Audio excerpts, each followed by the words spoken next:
Thank you Somen for your excellent presentation. আশা করি সকলের প্রেজেন্টেশনটা খুব ভালো লেগেছে। আমি একটা কথাই শুধু সকলকে বলতে চাই যে don't take it as a simple একটা কনসলিডেশন অ্যাজ সাচ। শুধুমাত্র এখান থেকে অনেক কিছু শেখার জানার আছে।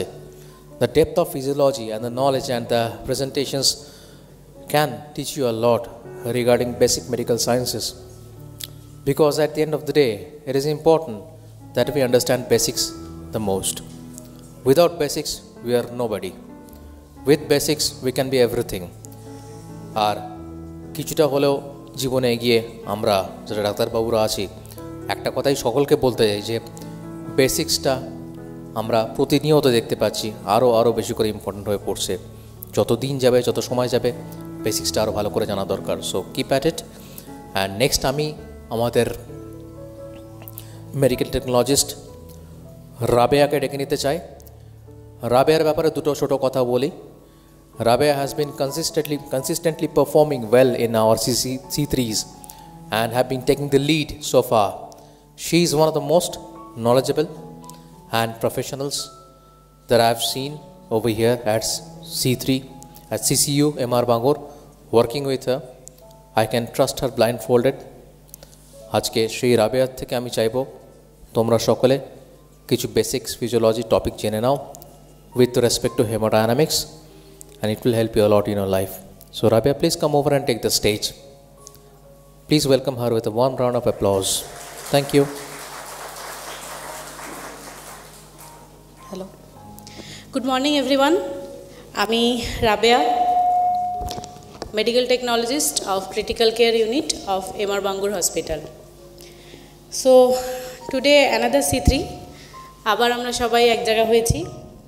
তো প্রত্যেকবার এই C3-তে আমরা যেটা বলি যে কেন C3গুলো করছি, কি উদ্দেশ্য, এগুলো নিয়ে আমরা প্রত্যেকবারই ডেসক্রাইব করি। সো এবারে আর ওই জিনিসগুলো বলে টাইম ওয়েস্ট করব না, তার কারণ সবার কাছেই জিনিসটা নোন যে কেন আমরা C3গুলো করছি। এবারে একটু অন্য কিছু বলবো, আমাদের এক্সপিরিয়েন্স বা আমরা কিভাবে কাজ করি সেগুলো নিয়ে। অ্যাকচুয়ালি আমরা এই যে এখানে 7th ফ্লোর সিসিউতে কাজ করছি, এখানকার যে অ্যাটমসফিয়ার আমাদের জন্য তৈরি করে দেওয়া হয়েছে, সেখানে কি হয় আমরা জানি যে আমরা যেখানেই কাজ করছি না কেন সবার জায়গায় কিছু আলাদা আলাদা ক্যাটাগরির পার্সন আমরা কাজ করি। মানে যেমন ডাক্তার আছেন, নার্সিং অফিসার্স, মেডিকেল টেকনোলজিস্ট বা প্যারামেডিক্স, এরকম অনেকগুলো ক্যাটাগরি আমরা কাজ করি একসাথে মিলে। তো আমরা জানি যে সব জায়গাতেই সবার কিছু কিছু স্পেসিফিক কাজ থাকে। যেমন ডাক্তারের কিছু স্পেসিফিক কাজ আছে, নার্সিং অফিসারের কিছু স্পেসিফিক কাজ, আমাদের কিছু স্পেসিফিক কাজ আছে। বাট এখানে এই জিনিসটা বলার যে এইখানে কিন্তু আমরা কেউ এই কাজের ভাগটা করি না। আমরা এখানে যতজনই কাজ করছি, যতগুলো ক্যাটাগরি কাজ করছি, সবাই কিন্তু একত্রিত হয়ে কাজ করি। কারোর কিছু স্পেসিফিক কাজ নেই, কারোর কিছু স্পেসিফিক রেসপন্সিবিলিটি নেই। এখানে সব রেসপন্সিবিলিটি সবার। একটা পেশেন্ট সিসিউতে অ্যাডমিট হওয়ার পরে সে যখন সুস্থ হয়ে বাড়ি ফেরে, এই সুস্থ হয়ে বাড়ি ফেরা পর্যন্ত তার যতগুলো রেসপন্সিবিলিটি আছে সেই সমস্ত রেসপন্সিবিলিটি কিন্তু আমার, একজন ডাক্তারের, একজন নার্সিং অফিসারের। সেই জন্য কি হয়, এই জিনিসটা আমরা প্র্যাকটিস করি বলেই এখানে কোনো পেশেন্ট অ্যাডমিট হওয়ার পরে আমরা এইটা মানে ফেস করি না যে কোনো একটা জিনিস আমাদের চোখের আড়ালে চলে গেল বা আমরা কোনো একটা জিনিস নেগলেক্ট করে দিলাম। পুরো অপটিমাম কেয়ারটা পেয়েই কিন্তু পেশেন্টটা সিসিউ থেকে যায়। আর এই জিনিসটা আমরা এখানে শুরু থেকে, মানে যতদিন আমার পোস্টিং হয়েছে, আমরা দেখেছি যে এখানে পোস্টিং হওয়ার পর থেকেই আমরা এই জিনিসটা প্র্যাকটিস করি। সো আর একটা জিনিস বলার যে এই জিনিসটা যে আমরা প্র্যাকটিস করি, প্র্যাকটিস করতে গেলে যেটা প্রবলেম হয় যে আমাকে তো জানতে হবে আগে, মানে একজন ডাক্তার যখন ডায়াগনোসিস করছেন বা ম্যানেজমেন্ট দিচ্ছেন, তিনি কি বেসিসে দিচ্ছেন, কিভাবে জিনিসটাকে ডায়াগনোসিস করছেন, সেটা তো আগে জানতে হবে। তো সেই জন্য আমাদের প্রত্যেকের কিন্তু নলেজেবল হওয়াটা জরুরি। আর এটা আমি প্রত্যেকটা C3-তেই বলি যে knowledge is important for all. আমাদের সবার জন্য কিন্তু নলেজটা খুব জরুরি। আমরা যদি নলেজ গেইন না করি বা সেই নলেজটার ইমপ্লিমেন্টেশন না করি, তাহলে কিন্তু এই জিনিসটা কখনোই পসিবল না। একজন পেশেন্ট আসলো সিসিউতে, আসার পর যদি আমরা দেখি যে ডক্টর তখন অন্য কাজে ব্যস্ত আছেন, অন্য পেশেন্ট নিয়ে, কারণ আমাদের সিসিউটা এমন একটা ব্যস্ত সিসিউ না, 18টা পেশেন্টের মধ্যে ম্যাক্সিমাম সময়ই আমরা দেখি 13টা, 14টা, 15টা করে ভেন্টিলেটার চলে। তাহলে একজন ডক্টরের পক্ষে নিশ্চয়ই পসিবল না যে ওই 15টা খারাপ পেশেন্টের ম্যানেজমেন্ট করা। এজন্য যদি আমরা সবাই মিলে দেখি তাহলে দেখব যে কোনো পেশেন্ট নেগলেক্ট হচ্ছে না, সবাই অপটিমাম কেয়ার পাচ্ছে। তো এই জন্য আমরা নলেজটাকে এত বেশি প্রাধান্য দিই আর নলেজটা গেইন করার বিষয়ে আমরা এত বেশি ফোকাস করি। এবার এইরকমই কিছু নলেজের ইমপ্লিমেন্টেশন আমরা অলরেডি আমাদের 7th ফ্লোর সিসিউতে স্টার্ট করেছি। সেটা তো আমরা আমাদের ওয়ার ফিল্ডে করি, কিন্তু যেটা এখন রিসেন্টলি আমরা স্টার্ট করেছি কিছু কোর্স, যেগুলো হচ্ছে আমাদের এখানে আমাদের ইউনিটের পক্ষ থেকে হচ্ছে। যেমন রিসেন্টলি আমরা 2টো ব্যাচ সাকসেসফুলি কমপ্লিট হয়েছে, যেটা হচ্ছে মেশিন অন ব্রিথ বা এমওবি, যেটা আমরা নাম দিয়েছি ভেন্টিলেটারের উপরে একটা কোর্স, যেটা 2 মাসের কোর্স থাকে। প্রত্যেক সানডেতে 11টা থেকে একটা করে ক্লাস হয়, যেটা 2 মাস ধরে চলে। টোটাল 8টা ক্লাস হয়। এই 8টা ক্লাসের মধ্যে তার যেদিন থেকে শুরু হচ্ছে তার জাস্ট ফার্স্ট উইকে আমরা যতগুলো ক্যান্ডিডেটস আমাদের কাছে রেজিস্টার করে সবাইকে ডাকি, সবাই আসে, তারা একটা প্রি টেস্ট দেয়। এই প্রি টেস্টে আমরা জাস্ট একটু দেখে নিই যে কার নলেজ কতটুকু আছে। আর প্রি টেস্টটা হয়ে যাওয়ার পরের সপ্তাহ থেকে আমরা কোর্সটা শুরু করি। তো 8th নাম্বার ক্লাস যখন আমরা শেষ করি সেই ক্লাসের দিন আমরা একটা পোস্ট টেস্টও নিই, জাস্ট কতটুকু ইমপ্রুভমেন্ট হলো তার। আর সেই দিনকেই আমরা প্রি টেস্টের যে আনসার শিটটা থাকে সেটাও তাকে প্রোভাইড করি অ্যান্ড পোস্ট টেস্টের। তাহলে যে ক্যান্ডিডেটটা এখান থেকে ট্রেনিং নিল সে নিজেই জানতে পারে যে তার কতটুকু ইমপ্রুভমেন্ট হয়েছে। সো এটা আমরা অলরেডি শুরু করেছি আর এটা সাকসেসফুলি 2টো ব্যাচ কিন্তু কমপ্লিটও হয়েছে। আমাদের আরও অনেকগুলো এরকম পাইপলাইনে আছে, অনেকগুলো কোর্স, যেমন এলএস বিএলএসের ওপর আমরা কোর্স করানোর কথা চিন্তা করেছি, কার্ডিওলজির ওপর। তো এগুলো ইনশাল্লাহ ভবিষ্যতে আমরা শুরু করব। আর আমরা ইন্টিমেশন দেবো অবশ্যই এই বিষয়ে, যারা যারা ইন্টারেস্টেড আছে সবাই এখানে জয়েন করতে পারে। সো আমি কথা বলতে বলতে একটা কথা বললাম যে আমরা নলেজের ইমপ্লিমেন্টেশন করি আমাদের ওয়ার ফিল্ডে। আর আমাদের ওয়ার ফিল্ডটা কিন্তু আর কোথাও নয়, আমাদের ইউনিট, আমাদের 7th ফ্লোর সিসিউ, যেখানে আমরা পেশেন্টগুলোকে পাই। আর ওয়ার ফিল্ড বলছি যুদ্ধক্ষেত্র, তাহলে নিশ্চয়ই যুদ্ধটাও করছি আমরা, প্রতিনিয়ত কিন্তু যুদ্ধ করছি। এই যুদ্ধটা করছি কার এগেনস্টে? এটা কিন্তু শুধু ডেথের এগেনস্টে। আমরা সবসময়ই বলেছি প্রত্যেকটা সিথ্রিতেই যে একটা ডেথলেস শিশুর স্বপ্ন আমরা সবসময় দেখি, যদিও সেটা কখনোই পসিবল না, কারণ একটা ডেথলেস শিশু গড়ে তোলা নেক্সট টু ইম্পসিবল, কখনোই হবে না। শিশু সেখানে ডেথ হবেই, কিন্তু ডেথটা হবে যখন আমরা ডেথটাকে অ্যালাউ করবো শিশুতে ঢুকতে।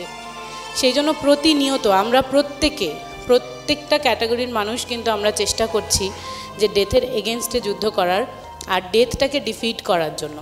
আমরা কিন্তু সেটা করতে এখন করে করে এতটাই অভ্যস্ত হয়ে গেছি যে আমাদের বরং এটা করতে ভালোই লাগে। একটা পেশেন্ট যখন পেলাম, তার ম্যানেজমেন্ট, তার ট্রিটমেন্ট, তার ডায়াগনোসিস, এগুলো করতে কিন্তু আমাদের কাছে ভালোই লাগে। সো এই জন্য এটা তো আমরা করবই। আর সেই উদ্দেশ্য এটা উদ্দেশ্য নিয়ে বলা একটাই কারণ যে এই জিনিসটা যদি সবাই আমরা প্র্যাকটিস করি না, তাহলে সব জায়গাতেই কিন্তু আমরা এটা করতে পারবো। আর সেইটার জন্য আমাদের দরকার হচ্ছে নলেজ গেইন করার। সো আরেকটা জিনিস একটু বলার, যে আমরা এই C3গুলো করছি, আজকে আমাদের 7th নাম্বার C3। শুধু একটা C3 বাদে আমরা সমস্তগুলোই কিন্তু বাংলাতে করেছি। আর এই যে C3গুলো করছি, এই C3গুলোর ভিডিও কিন্তু আমরা আমাদের একটা ইউনিটের তরফ থেকে একটা ইউটিউব চ্যানেল আছে যেখানে আমরা পোস্ট করি। আমি চেষ্টাও করি যে আমার কন্ট্যাক্টসে যতজন আছে সবাইকে সেই ভিডিওগুলো শেয়ার করার। তো এটাতে কি হচ্ছে, একটা জিনিস আমরা কমপ্লেন সবসময়ই পাচ্ছি যে ভিডিওগুলো আমরা সেন্ড করছি সেখানে, যে অনেক জায়গা থেকেই কমপ্লেনগুলো আসছে, যেটা হচ্ছে আসাম, ব্যাঙ্গালোর, এইসব জায়গা থেকে, যে তাদের কাছে না বাংলা ভাষাটা নোন নয়। সো এই জিনিসগুলো হয়তো তারা বুঝতে পারছে যে আমরা নলেজটাকে শেয়ার করছি, বাট তারা বুঝতে পারছে না, কারণ তাদের ল্যাঙ্গুয়েজটা হয়তো বাংলা নয়। তো যেটা আমরা সব জায়গায় দেখি, আমরা যখন মেডিকেল প্রফেশনে যেহেতু আছি, মেডিকেল যতগুলো আমরা সেমিনার বা যাই অ্যাটেন্ড করি না কেন, সবগুলোই ইংলিশে হয়। সো আমরা নেক্সট টাইম থেকে এটা প্ল্যান করেছি যে আমাদের নেক্সট C3গুলো আমরা ইংলিশে করব। ওকে, সো এটা আমাদের প্ল্যান আছে, দেখা যাক কতটুকু সাকসেসফুল হয়। তো চলুন আজকে আর টাইম ওয়েস্ট করবো না, আমাদের যে টপিক আছে আজকে হিমোডাইনামিক্স। তো হিমোডাইনামিক্সে আমার টপিকটা হলো শক। তো এটা শুরু করছি। অ্যাকচুয়ালি শক নিয়ে কিন্তু আমরা আগেও ডিসক্রাইব করেছি, আগেও আমরা একটা C3 করেছি যেখানে আমাদের টপিক ছিল শক। সো কী এমন আছে যেখানে আমরা শকটা আবার প্রেজেন্ট করছি? অ্যাকচুয়ালি শকটাকে আমরা এর আগের বারে যেরকম অ্যাঙ্গেল থেকে দেখেছি, এবারের অ্যাঙ্গেলটা একটু আলাদা। আমি বলবো নেক্সট অ্যাঙ্গেলটা কি আছে। সো শকে যখন যাব, শকের ডেফিনেশনটা আগে জানতে হবে যে শকটা এক্স্যাক্টলি কী। আর শকের ডেফিনেশনে যাওয়ার আগে আরেকটা ডেফিনেশন একটু দরকার, দ্যাট ইজ পারফিউশন। সো চলুন পারফিউশনটা এক্স্যাক্টলি কী আমরা জেনে নিই। আমরা জানি যে আমাদের বডির যদি কোনো অর্গানের কথা ভাবি বা মাসেলসের কথা ভাবি, যে সেগুলো প্রত্যেকটাই কোনো না কোনো নির্দিষ্ট কম্পার্টমেন্টের মধ্যে থাকে আমাদের বডির। এবার এই যে কম্পার্টমেন্টের মধ্যে আছে, তাহলে সবারই আলাদা আলাদা কম্পার্টমেন্ট আছে। এই কম্পার্টমেন্টে অক্সিজেন, নিউট্রিয়েন্টস এগুলো সবই সাপ্লাই দেওয়ার প্রয়োজন হয়। তো এক্স্যাক্টলি কী হয়, আমরা জানি যে কম্পার্টমেন্টের মধ্যে একটা আর্টারি ঢোকে, যে হচ্ছে নিউট্রিয়েন্টস অ্যান্ড অক্সিজেন্স নিয়ে যায়। সে গিয়ে সেখানে ক্যাপিলারিতে ডিভিশন হয় লাইক দিস। এবার এই আর্টারিটা ক্যাপিলারিতে ডিভিশন হওয়ার পরে কি হয়, ও আবার ভেনিউলস সৃষ্টি করে, মানে venules of end part of the capillary সৃষ্টি করে ও সেই ভেনিউলসগুলো আবার একত্রিত হয়ে ভেন হয়ে এরকম সেই কম্পার্টমেন্টের মধ্যে থেকে বেরিয়ে আসছে। তাহলে এই যে জিনিসটা হচ্ছে, এখানে কি হচ্ছে, ও অক্সিজেনেটেড ব্লাড নিয়ে আসছে, এখানে সাপ্লাই দিচ্ছে, দেন সাপ্লাই দেওয়ার পরে এখানে যেটা হয় টিস্যু মেটাবলিজম। তো আফটার মেটাবলিজম যে ওয়েস্ট প্রোডাক্টগুলো তৈরি হচ্ছে সেগুলোকে নিয়ে ও আবার ভেন হয়ে সেই কম্পার্টমেন্ট থেকে বেরিয়ে যাচ্ছে। এটা নর্মাল কন্ডিশনে হয়। বাট এখানে একটু বলা যে এইখানে দুটো প্রেশার কাজ করে, যে প্রেশার দুটো খুব বেশি ইম্পর্টেন্ট। একটা হচ্ছে হাইড্রোস্ট্যাটিক প্রেশার pH2O, আর একটা হচ্ছে POSM অসমোটিক প্রেশার। এই দুটো প্রেশার এক্স্যাক্টলি কী? হাইড্রোস্ট্যাটিক প্রেশারটা হলো এই যে ব্লাড ভেসেলসের মধ্যে দিয়ে ব্লাড ভলিউমটা যাচ্ছে, এই ব্লাড ভলিউমটা এই ভেসেলসের গায়ে বা আর্টারির গায়ে যে প্রেশারটা ক্রিয়েট করছে, দ্যাট ইজ হাইড্রোস্ট্যাটিক প্রেশার। আর যে ব্লাড ভলিউমটাও নিয়ে যাচ্ছে, সেই ব্লাড ভলিউমের মধ্যে যে প্রোটিনগুলো থাকছে, গ্লুকোজ থাকছে, সোডিয়াম থাকছে, এই সব কিছু থাকার জন্য যে অসমোলারিটিটা ক্রিয়েট হচ্ছে তার যা pressure, that is osmotic pressure. But এখানে একটু বলা যে এই দুটো প্রেশার কিন্তু একে অপরের অপোজিট, মানে হাইড্রোস্ট্যাটিক প্রেশার যে কাজটা করে, অসমোটিক প্রেশার কিন্তু তার অপোজিট কাজ করে। অ্যাকচুয়ালি কী হয়, হাইড্রোস্ট্যাটিক প্রেশারের কাজ হয় ও যা নিউট্রিয়েন্টস নিয়ে আসলো বা যে ওয়াটারি পার্টটা নিয়ে আসলো সেইটাকে ইন্টারস্টিশিয়ামে ও লিকেজ করে দিতে চায়। মানে ওর উদ্দেশ্য ওটাই যে ও যা নিয়ে আসছে সেগুলোকে নিয়ে ও এখানে ইন্টারস্টিশিয়ামে ছেড়ে দেবে এরকমভাবে। ওকে। আর অসমোটিক প্রেশারের উদ্দেশ্য থাকে এই লিকেজটাকে প্রিভেন্ট করা, বা যদি লিকেজ হয়েও থাকে তাহলে সেই লিকেজটাকে, যা লিকেজ হলো সেগুলোকে ও আবার এই ভেনিউলসের এন্ড পার্ট দিয়ে ভেতরে ড্র ইন করে নেয়। এটা কিন্তু ওর উদ্দেশ্য। তাহলে দুটো প্রেশার পেলাম, যে দুটো প্রেশারই কিন্তু একে অপরের অপোজিট। যখনই হাইড্রোস্ট্যাটিক প্রেশার আপার হ্যান্ড পাবে তখন কি হবে, লিকেজটা বাড়বে। আর যখন অসমোটিক প্রেশার আপার হ্যান্ড পাবে তখন কি হবে, ও জিনিসগুলোকে আবার ড্র ইন করে ভেসেলসের মধ্যে ঢুকিয়ে নেবে। এবার এই যে হাইড্রোস্ট্যাটিক প্রেশারের কথাটা বললাম, যখন আর্টেরিয়াল পার্টে আছি, আর্টেরিয়াল পার্টে হাইড্রোস্ট্যাটিক প্রেশার থাকে 35 মিলিমিটার অফ মার্কারি, আর অসমোটিক প্রেশারটা থাকে 25 মিলিমিটার অফ মার্কারি। এবার যদি আমি নেট ফিল্ট্রেশন প্রেশারটা এখানে ক্যালকুলেট করি, তাহলে নেট ফিল্ট্রেশন প্রেশার কত আসবে? নেট ফিল্ট্রেশন প্রেশার হচ্ছে 35 - 25 equal to +10 millimetre of mercury. এই +10 মিলিমিটার অফ মার্কারি হওয়ার কারণে কি হচ্ছে, যে হাইড্রোস্ট্যাটিক প্রেশারটা আছে, হাইড্রোস্ট্যাটিক প্রেশারটা আপার হ্যান্ড পাচ্ছে। আর হাইড্রোস্ট্যাটিক প্রেশারের উদ্দেশ্য কি বললাম, যে যা কিছু ও নিয়ে আসছে সেগুলোকে ও ইন্টারস্টিশিয়ামে ছেড়ে দেবে। এবার এখানে একটা জিনিস একটু বলার, যে এই যে ক্যাপিলারিগুলো দেখছি, এই ক্যাপিলারিগুলো হয় সিঙ্গেল লেয়ার্ড এপিথেলিয়াল সেলস দিয়ে তৈরি এরকম। সো এখানে কি হয়, ও যে ব্লাড সেলসগুলো নিয়ে আসছে, প্রোটিনগুলো নিয়ে আসছে, সেইগুলো কিন্তু এই ক্যাপিলারিগুলোর মধ্যে দিয়ে লিকেজ হওয়া পসিবল নয়, কারণ এই ক্যাপিলারির পোর্ট সাইজগুলো খুব ছোট। আর এই ছোট হওয়ার কারণে কি হয়, এখান দিয়ে শুধুমাত্র নিউট্রিয়েন্টস, অক্সিজেন অ্যান্ড জল, যে ওয়াটারি পার্টটা আছে প্লাজমা, সেইটা শুধু লিকেজ হয়, কোনো ব্লাড সেলস বা কোনো প্রোটিন বাইরে লিকেজ আউট হতে পারে না। ওকে, তাহলে এই জিনিসটা হলো। এবার যখন ও আবার এন্ড পার্টে যাচ্ছে, মানে ভেনিউলসের এন্ড পার্টে যাচ্ছে এখানে, সেখানে কি হচ্ছে, যেহেতু জলীয় পার্টটা অলরেডি ইন্টারস্টিশিয়ামে লিকেজ হয়ে গেছে, তাহলে এবার হাইড্রোস্ট্যাটিক প্রেশার কি হয়েছে, অনেক কমে গেছে। যখন এই পার্টে গেছে এখানে, তখন আমরা হাইড্রোস্ট্যাটিক প্রেশার যদি দেখি, এটা পাবো 15 মিলিমিটার অফ মার্কারি। আর অসমোটিক প্রেশারটা কি পাবো, আমি প্রথমেই বলেছি যে কিছু প্রোটিন বা কিছু ব্লাড সেলস কিন্তু লিকেজ হয়নি, বরং হাইড্রোস্ট্যাটিক প্রেশার কমে যাওয়ার কারণে, মানে জলীয় পার্টটা কমে যাওয়ার কারণে অসমোলারিটি একটু বেড়ে যাবে, যেটা আমরা নর্মালি জানি। যেহেতু জলটা কমে গেছে তাহলে অসমোলারিটি আরও বাড়ার কথা। তো আমি ক্যালকুলেশনের সুবিধার্থে জাস্ট ধরে নিচ্ছি যে এই অসমোটিক প্রেশারটা সেমই আছে, বাড়েনি, 25 মিলিমিটার অফ মার্কারি আছে। তাহলে এবার যদি আমরা নেট ফিল্ট্রেশন প্রেশারটা ক্যালকুলেট করি, এবার কত পাবো, 15 - 25 = -10 মিলিমিটার অফ মার্কারি। তাহলে এবার আপার হ্যান্ড পাবে কোন প্রেশারটা, এই অসমোটিক প্রেশারটা, কারণ এটা বেশি। সো অসমোটিক প্রেশারটা এখানে আপার হ্যান্ড পাওয়ার ফলে কি হবে, যে ব্লাড ভলিউমটা, মানে যে ব্লাড ভলিউম নয়, অ্যাকচুয়ালি যে ওয়াটারি পার্টটা লিকেজ হয়েছিল, সেই ওয়াটারি পার্টটা আবার ও ড্রইন করে ভেসেলসের মধ্যে ঢুকিয়ে নেবে, অ্যান্ড সেই ভেসেলস নিয়ে ও আবার ফেরত চলে যাবে। সো এই যে পুরো ইনসিডেন্টটা ঘটলো, এই ইনসিডেন্টটাকেই আমরা বলছি পারফিউশন। এবার শক কখন বলবো, এই পারফিউশনটা যদি কোনো কারণে হ্যাম্পার্ড হয়, মানে হাইপো পারফিউশন হলো বা পারফিউশন লস হলো, তখন আমরা বলবো যে পেশেন্টের বডিতে শক হয়েছে, patient is in shock. But শুধু এই জিনিসটাকেই আমি শক বলতে পারি না, তার কারণ যদি আমরা একটু ভাবি, একটা ডায়াবেটিক ফুড গ্যাংগ্রিন পেশেন্ট, আমরা জানি তার হয়তো রাইট ফুট বা লেফট ফুট, মানে সেখানে কোনো সার্কুলেশন না হওয়ার কারণে আমরা পাই ব্ল্যাকিশ হয়ে গেছে, আমরা দেখতেই পাই এটা, ওই জায়গাটাতে কালো হয়ে আছে পুরো পাটা, তার মানে হচ্ছে ওখানে সার্কুলেশন লস হয়েছে। তাহলে এটাকে কি আমরা বলবো যে পেশেন্ট শকে আছে? না, এই কন্ডিশনটাকে আমরা শক বলতে পারি না। তার কারণ এই মানে ডেফিনেশনটাতেই আছে, দেখুন, শক আমরা তখনই বলবো যখন এই যে পারফিউশনের কথা বললাম, বা হাইপো পারফিউশন বা পারফিউশন লস, এটা জেনারেলাইজড হবে।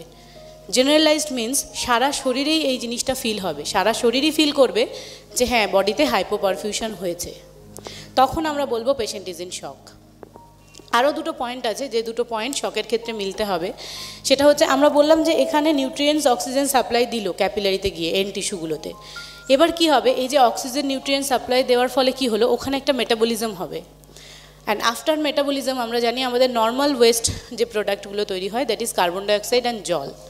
তাহলে নর্মাল কন্ডিশনে বডিতে কার্বন ডাইঅক্সাইড আর জল প্রোডাকশন হবে, কিন্তু যখন শকে আছে একটা পেশেন্ট, তখন কিন্তু এই নর্মাল মেটাবলিক প্রোডাক্ট তৈরি হবে না, কারণ এখানে ম্যাল মেটাবলিজম হবে, এখানে নর্মাল মেটাবলিজম হবে না। আর ম্যাল মেটাবলিজম হওয়ার ফলে কি হবে, যে ওয়েস্ট প্রোডাক্টগুলো তৈরি হবে সেগুলো অ্যাবনর্মাল। কি প্রোডাক্ট তৈরি হবে সেগুলো আমি পরে ডিসক্রাইব করছি। সো একটা বললাম যে পারফিউশনটা, মানে হাইপো পারফিউশনটা জেনারেলাইজড হবে। সেকেন্ড হচ্ছে ম্যাল মেটাবলিজম হবে, আর ম্যাল মেটাবলিজম হওয়ার ফলে অ্যাবনর্মাল কিছু মেটাবলিক প্রোডাক্ট তৈরি হবে। আর at the end of the shock আমরা যেটা পাবো, যেহেতু পারফিউশনটা লস হচ্ছে, so cells will be damage. যে অর্গানের মধ্যে নিয়ে যাওয়ার কথা ছিল অক্সিজেনটাকে, সেই অর্গানের সেলসগুলো বা টিস্যুগুলো ড্যামেজ হবে।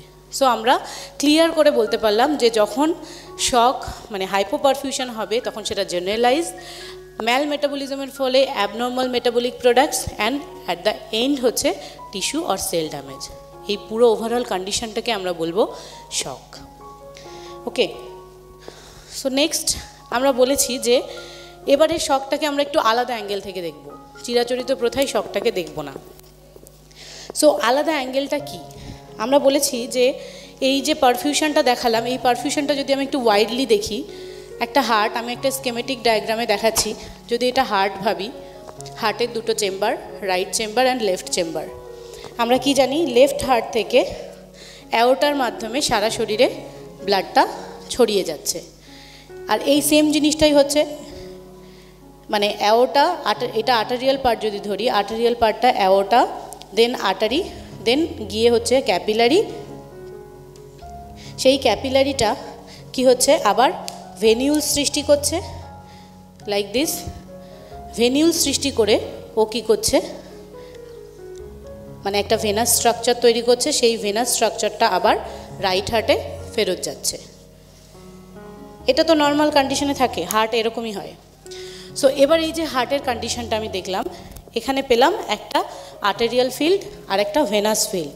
আমরা সৌমেনের ডেসক্রিপশানে শুনেছি যে আর্টেরিয়াল ফিল্ডটা হচ্ছে স্ট্রেনাস ফিল্ড আর এটা হচ্ছে ক্যাপাসিটেন্স ফিল্ড।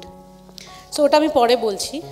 তাহলে এখানে আমি অ্যাকচুয়ালি কী পেলাম, একটা পেলাম হার্ট, যেটা আমাদের পাম্পিং মেশিন, পাম্প করে সারা শরীরে ব্লাডটাকে ছড়িয়ে দিচ্ছে। আর একটা পাচ্ছি একটা ক্লোজড সার্কিট। দেখুন এখানে কিন্তু কোথাও কোনো ডিসরাপশনস নেই, এটা একটা ক্লোজড সার্কিট, যেটাকে আমরা বলছি ক্যাপাসিটি। মানে এই হার্টের পরে যে পুরো পাইপলাইনটা আছে সেটা একটা ক্যাপাসিটি, যেটা পুরো সার্কিট বলছি। আর কিছু পরিমাণ ব্লাড ভলিউম, যেটা আমাদের সারা শরীরে থ্রু দিস ভেসেলস ছড়িয়ে থাকে। তো এই যে ব্লাড ভলিউমটা পেলাম, এই ব্লাড ভলিউমটাকেই আমি ডিনোট করছি ভি দিয়ে, ভি। আর এই যে ওভারঅল সার্কিটটা পেলাম, যে ক্যাপাসিটি, সেই ক্যাপাসিটিটাকে আমি ডিনোট করছি সি দিয়ে। সো দুটো টার্ম আমি পেলাম, একটা ভলিউম আর একটা ক্যাপাসিটি। এবার এই যে ক্যাপাসিটিটা আছে, এই ক্যাপাসিটিটার মানে যে ভলিউমটা ও অ্যাকুমুলেট করে রাখে, এই ক্যাপাসিটিটা হচ্ছে 5 লিটার। টোটাল 5 লিটার হচ্ছে আমাদের বডির যে ভেসেলসগুলো আছে তার ক্যাপাসিটি। আর কোইন্সিডেন্টলি এই যে ভলিউমটাকে ও অ্যাকুমুলেট করছে, যেটাকে আমরা ভি দিয়ে ডিনোট করেছি, এই ভিটাও কিন্তু 5 লিটার। মানে আমরা পরের ডেসক্রিপশনেও পাবো, বা সৌমেনও বলেছে, আমাদের টোটাল কার্ডিয়াক আউটপুট হচ্ছে 5 লিটার। তাহলে টোটাল ভলিউমটা আমরা পেলাম 5 লিটার, আর একটা পাচ্ছি যে capacity, that is also 5 litre. তাহলে এবার যদি আমরা V/C রেশিও দেখি, তাহলে এই V/C রেশিওটা আমরা কত পাবো? 5/5 = 1। এবার এখানে একটা জিনিস মজার বিষয় হচ্ছে এটা, যে বডির এই জিনিসটা অলওয়েজ নর্মাল কন্ডিশনে তো থাকছেই, ভলিউম যা ক্যাপাসিটিও তাই। আর যদি আমরা একটা এক্সারসাইজ করা একটা পেশেন্ট পাই, যে একটা পেশেন্ট প্রত্যেকদিন এক্সারসাইজ করে, তাহলে এক্সারসাইজের সময় আমরা জানি তার হার্ট রেট বাড়ে, সো সেখান থেকে তার কার্ডিয়াক আউটপুট কিন্তু বাড়ে। কার্ডিয়াক আউটপুট বাড়া মানে এই যে ভলিউমটাকে আমি পেয়েছি 5 লিটার, এই ভলিউমটা তাহলে বেড়ে হয়ে যায় 10 লিটার। তাহলে এবার যখন 10 লিটার হয়ে গেল, তাহলে একটু ভাবুন যে এই 10 লিটার ভলিউম কি এই 5 লিটার ক্যাপাসিটির মধ্যে অ্যাকুমুলেট হওয়া পসিবল নয় কিন্তু, তার কারণ অনেক বেশি ভলিউম হয়ে গেছে। এবার এখানে কি হয়, বডির একটা কম্পেনসেটারি মেকানিজম আছে। অ্যাকচুয়ালি যখন এরকম কন্ডিশন উপস্থিত হচ্ছে, যেই কন্ডিশনে ভলিউমটা বেশি, বডি তখন কি করে, তার নিজস্ব কম্পেনসেটারি মেকানিজম আছে, যে মেকানিজমগুলো আমি ডেসক্রাইব করছি পরে। সেই মেকানিজম অনুযায়ী সে কী করে, এই ক্যাপাসিটিটাকেও বাড়িয়ে 10 লিটার করে দেয়। 10 লিটার এই কারণে করে যাতে এই যে V/C রেশিও এটা আবার 1 হয়ে যায়। এটা বডি অলওয়েজ ট্রাই করে। সেখানে যদি ভলিউম বেড়ে যায় তাহলে সে ক্যাপাসিটিটাকে বাড়িয়ে নেয়, আবার যদি দেখা যায় ভলিউম কমে যায় তাহলে কিন্তু সে কী করে, সেই সেম কম্পেনসেটরি মেকানিজমে সে ক্যাপাসিটিটাকেও কমিয়ে নেয়, যাতে এই রেশিওটাকে সে সবসময় 1 করে রাখতে পারে। আর যদি বডি এই জিনিসটা করতে ফেলিওর হয়, যে রেশিওটাকে ও 1 করতে পারলো না, তখন বডিতে যে কন্ডিশনটা তৈরি হয়, that is shock. Okay, so এই V/C রেশিওটা বডি কী করে, অলওয়েজ 1 করে রাখার ট্রাই করে। এবার যদি আমরা দেখি যে এই আজকে যে শকটা দেখব, সেই শকের প্রত্যেকটা অ্যাঙ্গেলেই কিন্তু এই V/C জিনিসটাকেই আমরা বারবার করে বলবো। সো এটার উপর ডিপেন্ড করে আমরা শকের কিছু স্টেজ বলেছি। দেখুন, ফার্স্ট স্টেজ হচ্ছে ইনিশিয়াল স্টেজ।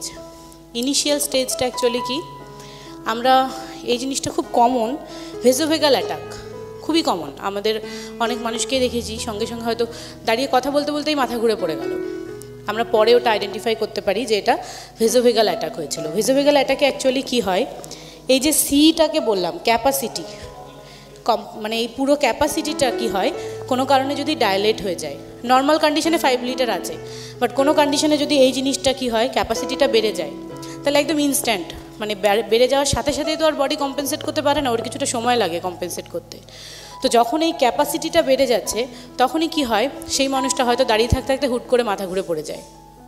আমরা তখন দেখব কি, যে ওই পেশেন্টটাই হয়তো খুব বেশি হলে 5 থেকে 10 মিনিট ম্যাক্সিমাম সময় লাগে, ও আবার নর্মাল কন্ডিশনে ফিরে আসে, একটু জল খাওয়ালে বা একটু শুইয়ে দিলে নর্মাল কন্ডিশনে ফিরে আসে, আবার সে নর্মাল রিয়্যাক্ট করতে পারে।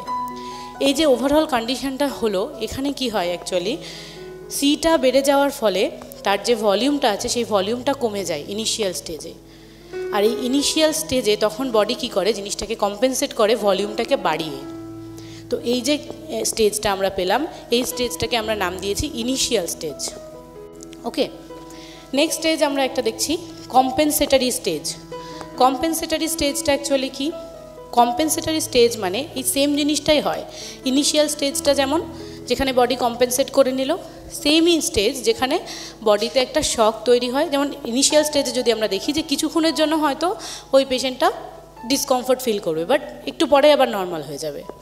কম্পেনসেটরি স্টেজে কি হয়, বডিতে একটা শকের কন্ডিশন তৈরি হয়, সেটা যে কোনো কিছু হতে পারে, ভলিউমটাও কমে যেতে পারে বা ক্যাপাসিটিটাও কমে যেতে পারে, বা দুটো ভলিউম বেড়ে যেতে পারে বা ক্যাপাসিটি বেড়ে যেতে পারে।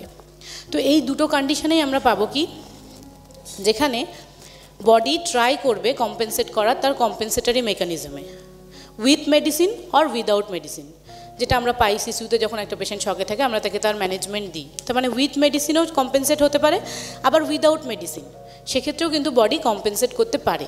সেই স্টেজটাকে আমরা বলছি কম্পেনসেটরি স্টেজ, যেটাতে বডি কম্পেনসেট করার জন্য আসে আর সেটাতে সে সাকসেসফুল হয়। নেক্সট স্টেজ হচ্ছে প্রোগ্রেসিভ স্টেজ। প্রোগ্রেসিভ স্টেজে কি হয়, সেম একটা কন্ডিশন তৈরি হলো শকের, যেটা বডি বুঝতে পারলো যে হ্যাঁ একটা শক কন্ডিশন বডিতে তৈরি হয়েছে, বাট বডি কম্পেনসেট করতে পারলো না, কম্পেনসেট করতে আসলো বাট পারলো না সে, দ্যাট ইজ প্রোগ্রেসিভ স্টেজ। এটাও কিন্তু উইথ অর উইদাউট মেডিসিন হতে পারে। উইথ মেডিসিন দেখা যাচ্ছে কম্পেনসেট করতে পারছে না, উইদাউট মেডিসিন তো পারছেই না। So this is progressive stage. আরেকটা স্টেজ আমরা বলছি যেটা last stage of shock, that is refractory stage. Refractory স্টেজে কি হয়, সেম জিনিস বডি কম্পেনসেট করতে আসলো পারলো না, তখন কি হয়, তখন যে কন্ডিশনটা বডিতে তৈরি হয় সেটাকে আমরা নাম দিয়েছি অলরেডি শক। এবার শকের এন্ড রেজাল্ট আমরা পেয়েছি sell damage or tissue damage, যেখানে কোনো মেডিসিনও কাজ করবে না বা ওই পেশেন্টের বডি তো নিজে থেকে কম্পেনসেট করতে পারছেই না। সো এই স্টেজে কি হয়, পেশেন্টটার অলমোস্ট ইরিভার্সেবল কন্ডিশনে চলে যায়, যেখান থেকে আমরা শকটাকে আর রিভার্স করাতে পারি না, হয়তো পেশেন্টটাকে আমরা লুজ করি। So this is the refractory stage. So এই টোটাল 4টে স্টেজ আমরা শকের ক্ষেত্রে দেখলাম। এবার বললাম যে বডি শকটা আইডেন্টিফাই করলো, বডি নিজে তো বুঝতে পারলো যে ওর শক হয়েছে, তাহলে এবার যে বডি বুঝতে পারলো, বডির তো কিছু সিমটমস দিতে হবে, যে সিমটমসগুলোর জন্য আমরা বুঝতে পারবো যে বডিতে শক হয়েছে, মানে আমরা যারা ট্রিট করছি। তাহলে এর জন্য বডি কি করবে, কিছু ফিচার্স আমাদেরকে দেবে, যে ফিচার্সগুলো আমাদেরকে বলে দেবে যে হ্যাঁ পেশেন্টার বডিতে শক হয়েছে, সো ট্রিট করো।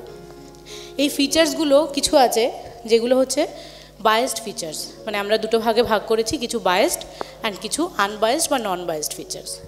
সো এই বায়াসড ফিচার্সটা অ্যাকচুয়ালি কি, বায়াসড মানে হলো যেগুলো আমরা শকের ক্ষেত্রে পাবোই, যখন একটা পেশেন্টের বডিতে শক আছে সেগুলো পাবোই, কিন্তু শুধুমাত্র শক নয়, অন্য কন্ডিশনেও আমরা এই ফিচার্সগুলো পেতে পারি, সেগুলো হচ্ছে বায়াসড ফিচার্স। যেমন বায়াসড ফিচার্সের মধ্যে ফার্স্ট আমরা কি দেখছি, ম্যাপ বা মিন আর্টেরিয়াল প্রেশার। সো মিন আর্টেরিয়াল প্রেশারটা এক্স্যাক্টলি কি, এটা অলরেডি সোমেন ডিসক্রাইব করেছে, আমার বলার দরকার নেই। মিন আর্টেরিয়াল প্রেশারের নর্মাল ভ্যালুটা নিয়ে আমি শুধু বলছি, নর্মাল ভ্যালু হচ্ছে 60 to 80। এবার যখন একটা পেশেন্টের বডিতে শক আছে আমরা কি জানি যে মিন আর্টেরিয়াল প্রেশারটা ফল করবে, শুধুমাত্র কার্ডিওজেনিক শক ছাড়া, কার্ডিওজেনিক শকের ইনিশিয়াল স্টেজে আমরা দেখতে পাবো যে ম্যাপটা অনেক বেশি, আদার্স সব শকেই আমরা পাবো ম্যাপটা কমে গেছে। এবার এই যে ম্যাপ কমে গেছে তার মানে আমি বুঝলাম যে পেশেন্টের তাহলে হয়তো শক হয়েছে, কিন্তু আলটিমেটলি দেখা গেল হিস্ট্রি নিয়ে যে না, পেশেন্টের শক নেই, কারণ শক থাকতে গেলে হাইপোপারফিউশন থাকতে হবে, তার কোনো চিহ্ন নেই, কিন্তু পেশেন্টটা একটা অ্যান্টি হাইপারটেনসিভ ড্রাগ নেয়। তাহলে অ্যান্টি হাইপারটেনসিভ ড্রাগ যখন নেয় তাহলে যে কোনো সময় তার ম্যাপটা ফল করতে পারে, মিন আর্টেরিয়াল প্রেশার।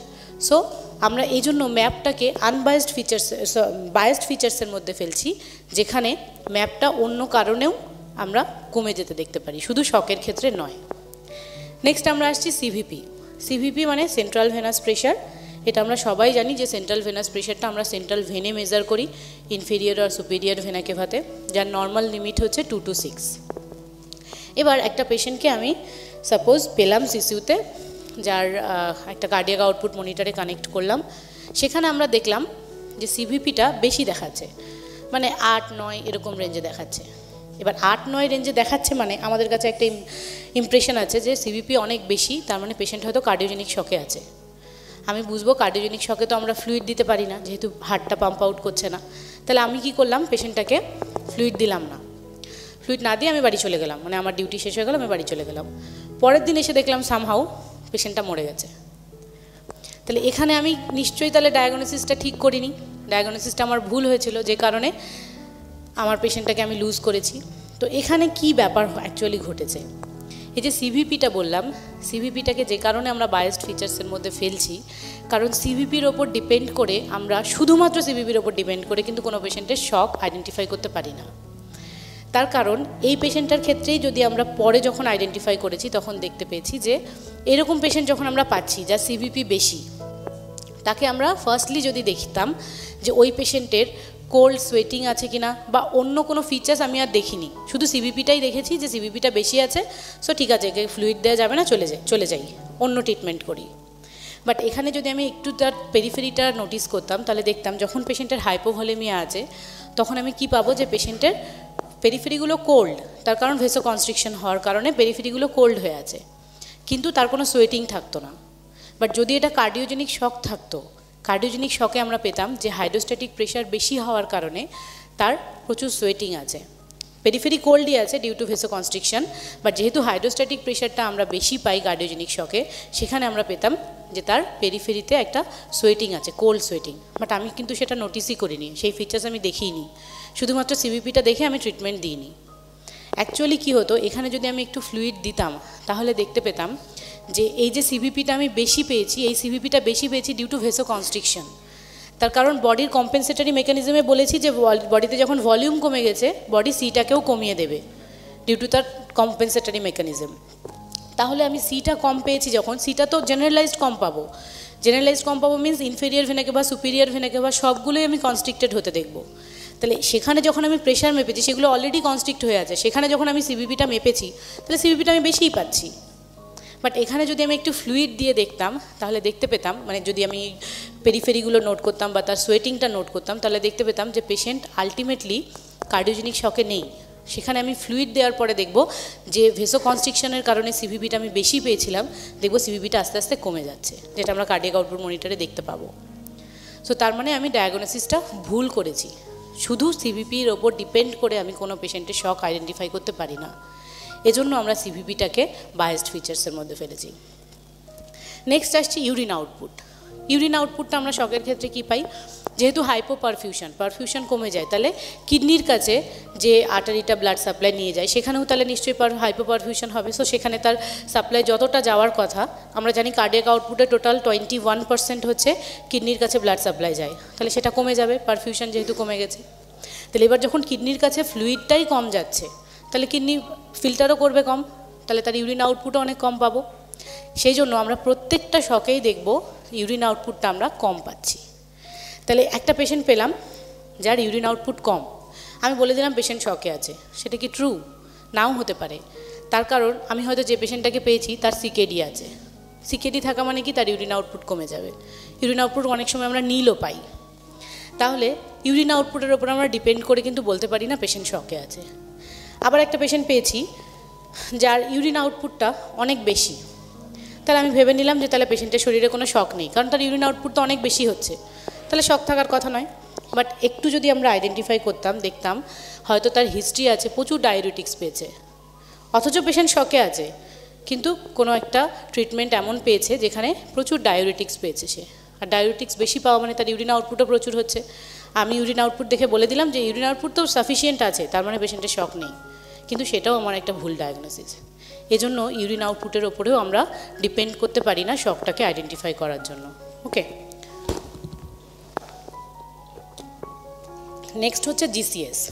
জিসিএস কি পাই শকের ক্ষেত্রে? প্রত্যেক শকেই আমরা দেখব জিসিএস অল্টার্ড, বেশিরভাগ ক্ষেত্রেই পেশেন্ট হয়তো ড্রাউজি, জিসিএসটা ফল করেছে। কিন্তু এই জিসিএস শুধুমাত্র এই শকের ক্ষেত্রে কি পাবো? না, একটা পেশেন্ট যাকে আমি মিডাজোলাম দিয়ে রেখেছি বা যে কোনো সিডেশন দিয়ে রেখেছি তারও আমি দেখতে পাবো যে তার জিসিএস কম। জিসিএস কম মানে তার উপর আমি ডিপেন্ড করতে পারি না যে পেশেন্ট শকে আছে কি শকে নেই, সেটা বলতে পারি না। দ্যাটস ওয়াই জিসিএসও হচ্ছে একটা বায়াসড ফিচার্স। এবার আসি SCVO2, এটা একটু ইম্পর্ট্যান্ট। SCVO2টা অ্যাকচুয়ালি SCVO2 মানে কি? Central venous oxygen saturation. সেটা আমরা কোথায় দেখি? সেন্ট্রাল ভেন মানে হচ্ছে ইনফেরিয়ার ভেনা কেভা বা সুপিরিয়ার ভেনা কেভা। এটা দেখার জন্য আমাদের কি করতে হয়? একটা ভিভিজি করতে হয়। সেন্ট্রাল ভেনাস লাইন থেকে আমরা একটা ভেনাস ব্লাড টানি, যে ব্লাডটাকে আমরা মেশিনে চালিয়ে ভিভিজি করি। সেই ভিভিজিতে আমরা অ্যাকচুয়ালি কী দেখব? এই যে SCVO2 বললাম, SCVO2-র আগে একটা জিনিস জানা, সেটা হচ্ছে SaO2। SaO2টা হলো oxygen saturation in arterial blood. আমরা জানি যখন একটা পিউরিফাইড অক্সিজেনেটেড ব্লাড নিয়ে রাইট হার্ট থেকে বেরোচ্ছে, তাহলে সেখানে অক্সিজেন স্যাচুরেশন কত হওয়ার কথা? 100 হওয়ার কথা, কারণ সে তো অক্সিজেনেটেড ব্লাড নিয়ে আসছে। তাহলে SaO2 অবশ্যই 100 হওয়ার কথা, ও 100 নিয়ে আসছে। 100 নিয়ে এসে ও কী করলো? ক্যাপিলারিতে ছড়িয়ে দিল, মানে ক্যাপিলারিতে ও ডিস্ট্রিবিউট করলো। এবার যখন ও ক্যাপিলারিতে ডিস্ট্রিবিউট করলো, আমরা দেখবো যে এই ক্যাপিলারি যা ইউটিলাইজেশন করে সেটা হচ্ছে 25%। মানে যা অক্সিজেন নিয়ে আসছে 100%-এর 25% হচ্ছে ও ইউটিলাইজ করে নিচ্ছে। তাহলে এবার যখন আমরা ভেনাস ব্লাডে অক্সিজেন স্যাচুরেশন দেখব, ScVO2 দেখব, ScVO2, তখন আমরা দেখব যে এটা যেহেতু 25% ওখানে ইউটিলাইজেশন হয়ে গেছে, তাহলে ScVO2 আমরা কত পাবো? 75% নর্মাল কন্ডিশনে। এবার যদি বডিতে শক হয় তাহলে কি হবে? শক মানে ও কত নিয়ে আসছে সেটা আমার কাছে ইম্পর্টেন্ট নয়, কিন্তু ScVO2 দেখার গুরুত্ব হচ্ছে ভেনাস ব্লাডে কত স্যাচুরেশন আছে সেটা, নাকি যে কত নিয়ে আসলো। এবার যে নিয়ে ফেরত যাচ্ছে যখন আফটার মেটাবলিজম, এখানে কি হয়েছে? অক্সিজেনটাকে ও ছেড়ে দিয়েছে, আর আফটার মেটাবলিজম যতটুকু অক্সিজেন ওর কাছে আর বেঁচে আছে সেটাকে নিয়েই ও ভেনাস কম্পার্টমেন্ট দিয়ে ফেরত যাচ্ছে রাইট হার্টের কাছে, আবার এখান থেকে অক্সিজেন নেওয়ার জন্য। সো এবার যখন ও ভেসেলসে দেখলাম, মানে ভেনাস স্ট্রাকচার থেকে যখন আমি ভিভিজি করে দেখলাম, সেখানে আমি ScVO2 পাবো নর্মাল কন্ডিশনে 75%, কারণ 25 এখানে ইউজ হয়ে গেছে। বাট এটাই যদি আমরা শকের ক্ষেত্রে দেখি তাহলে কি পাবো? নিয়ে আসলে হয়তো 100, কি নিয়ে এসছে ওটা আমার কাছে মাথা ব্যথার বস্তু নয়। এখানে কি হয়? ক্যাপিলারিতে যেহেতু শক থাকে তাহলে মেটাবলিজম অনেক বেশি হয়। এবার যত বেশি মেটাবলিজম হবে তত বেশি এখানে অক্সিজেন ইউটিলাইজেশন হবে। দেখা যাচ্ছে এই ইউটিলাইজেশনটাই 25 ইউটিলাইজেশনটাই বেড়ে হয়ে গেছে 40%।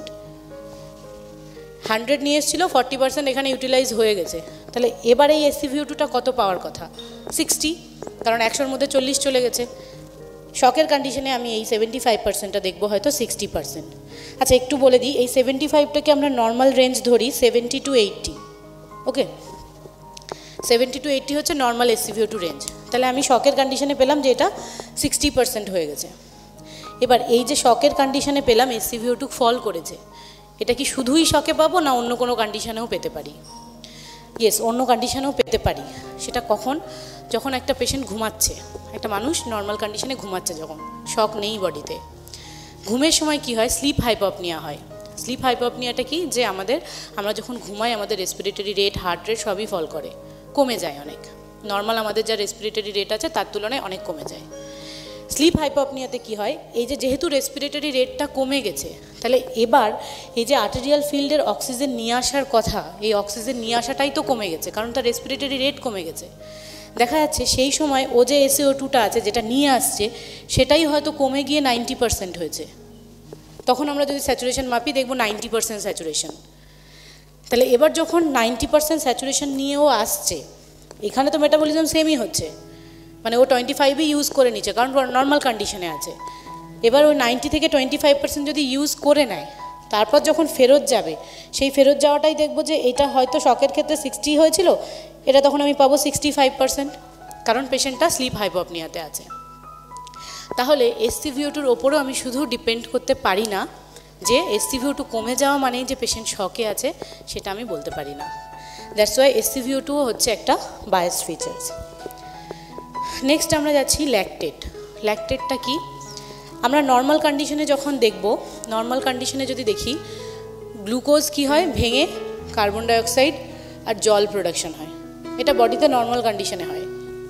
এবার যখন এই যে গ্লুকোজটা বললাম, গ্লুকোজ কিন্তু একবারেই ভেঙে জল কার্বন ডাইঅক্সাইড তৈরি হয় না, ও অনেকগুলো পাথওয়েতে ভাঙে step by step. First stage হচ্ছে গ্লাইকোলাইসিস, দেন ক্রেবস সাইকেল। এই গ্লাইকোলাইসিসেরও অনেকগুলো পাথওয়ে আছে, ক্রেবস সাইকেলেরও অনেকগুলো পাথওয়ে আছে। তো বিভিন্ন পাথওয়ে দিয়ে ভেঙে আমি দেখব গ্লুকোজটা পাইরুভিক অ্যাসিড তৈরি করে একবার, সেই পাইরুভিক অ্যাসিডটাই অ্যাসিটাইল কোয়েতে পরিণত হয়ে ও ক্রেবস সাইকেলে ঢোকে। ক্রেবস সাইকেল থেকে কিন্তু এই কার্বন ডাইঅক্সাইড আর জল তৈরি হয়। এবার এই যে পাইরুভিক অ্যাসিড থেকে কার্বন ডাইঅক্সাইড আর জল প্রোডাকশন হওয়ার যে প্রসেসটা, এই প্রসেসটাতে একটা খুব ইম্পর্ট্যান্ট জিনিস লাগে, দ্যাট ইজ অক্সিজেন। এই অক্সিজেনের উপস্থিতি হওয়াটা কিন্তু খুব দরকার। যদি বডিতে অক্সিজেন না থাকে তাহলে কিন্তু কার্বন ডাইঅক্সাইড আর জল প্রোডাকশন হবে না। তার কারণ অক্সিজেন নেই মানে এবার অ্যানারোবিক প্রসেস হবে।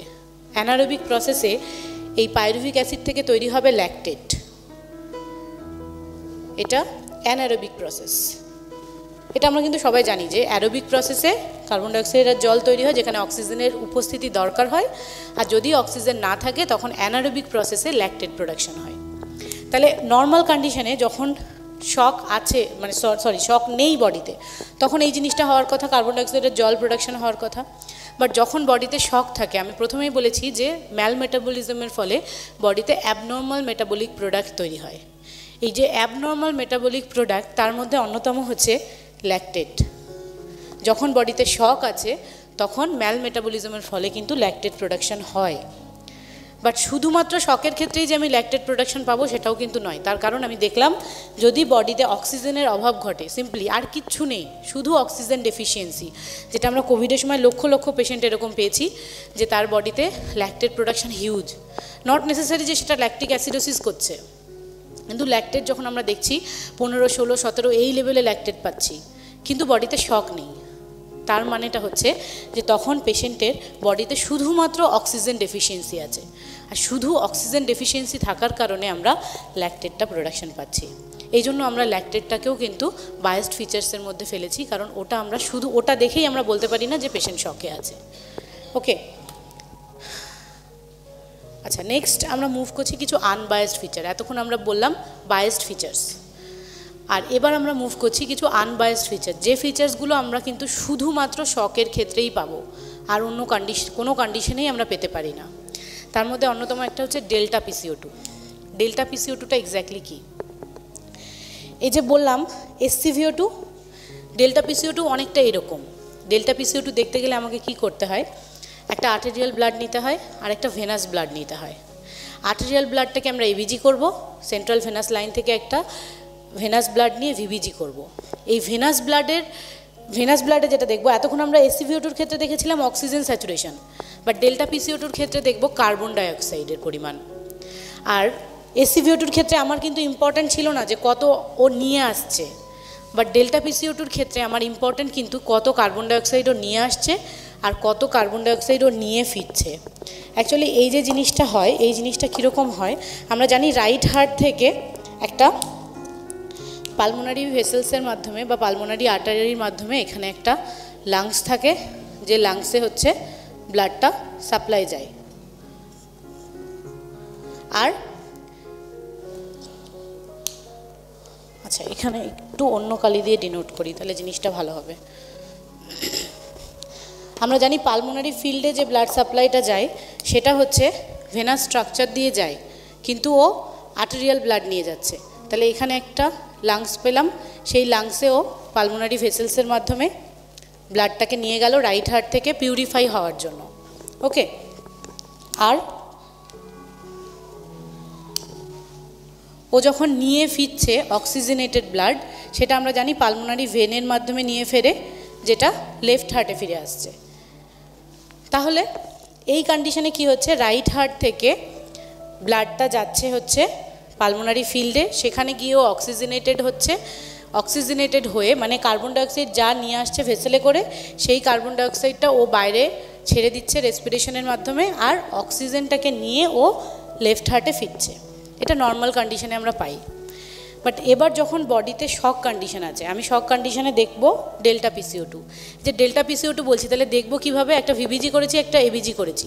ভিবিজির কার্বন ডাইঅক্সাইডের পরিমাণটা দেখব যে সেখানে কার্বন ডাইঅক্সাইড কত আছে, আর এবিজির কার্বন ডাইঅক্সাইডের পরিমাণটা দেখব। এই যে দুটোর ডিফারেন্স, ভিবিজি মাইনাস এবিজি, সেখানে আমরা ডেল্টা পিসিও2টা পাবো। ভিবিজিতে যে কার্বন ডাইঅক্সাইডটা পেয়েছি মাইনাস এবিজিতে যে কার্বন ডাইঅক্সাইডটা পেয়েছি, সেটা করলেই আমরা যে জিনিসটা পাবো সেটা হচ্ছে ডেল্টা পিসিও2। ডেল্টা পিসিও2 নর্মাল লিমিট হচ্ছে 2 to 6।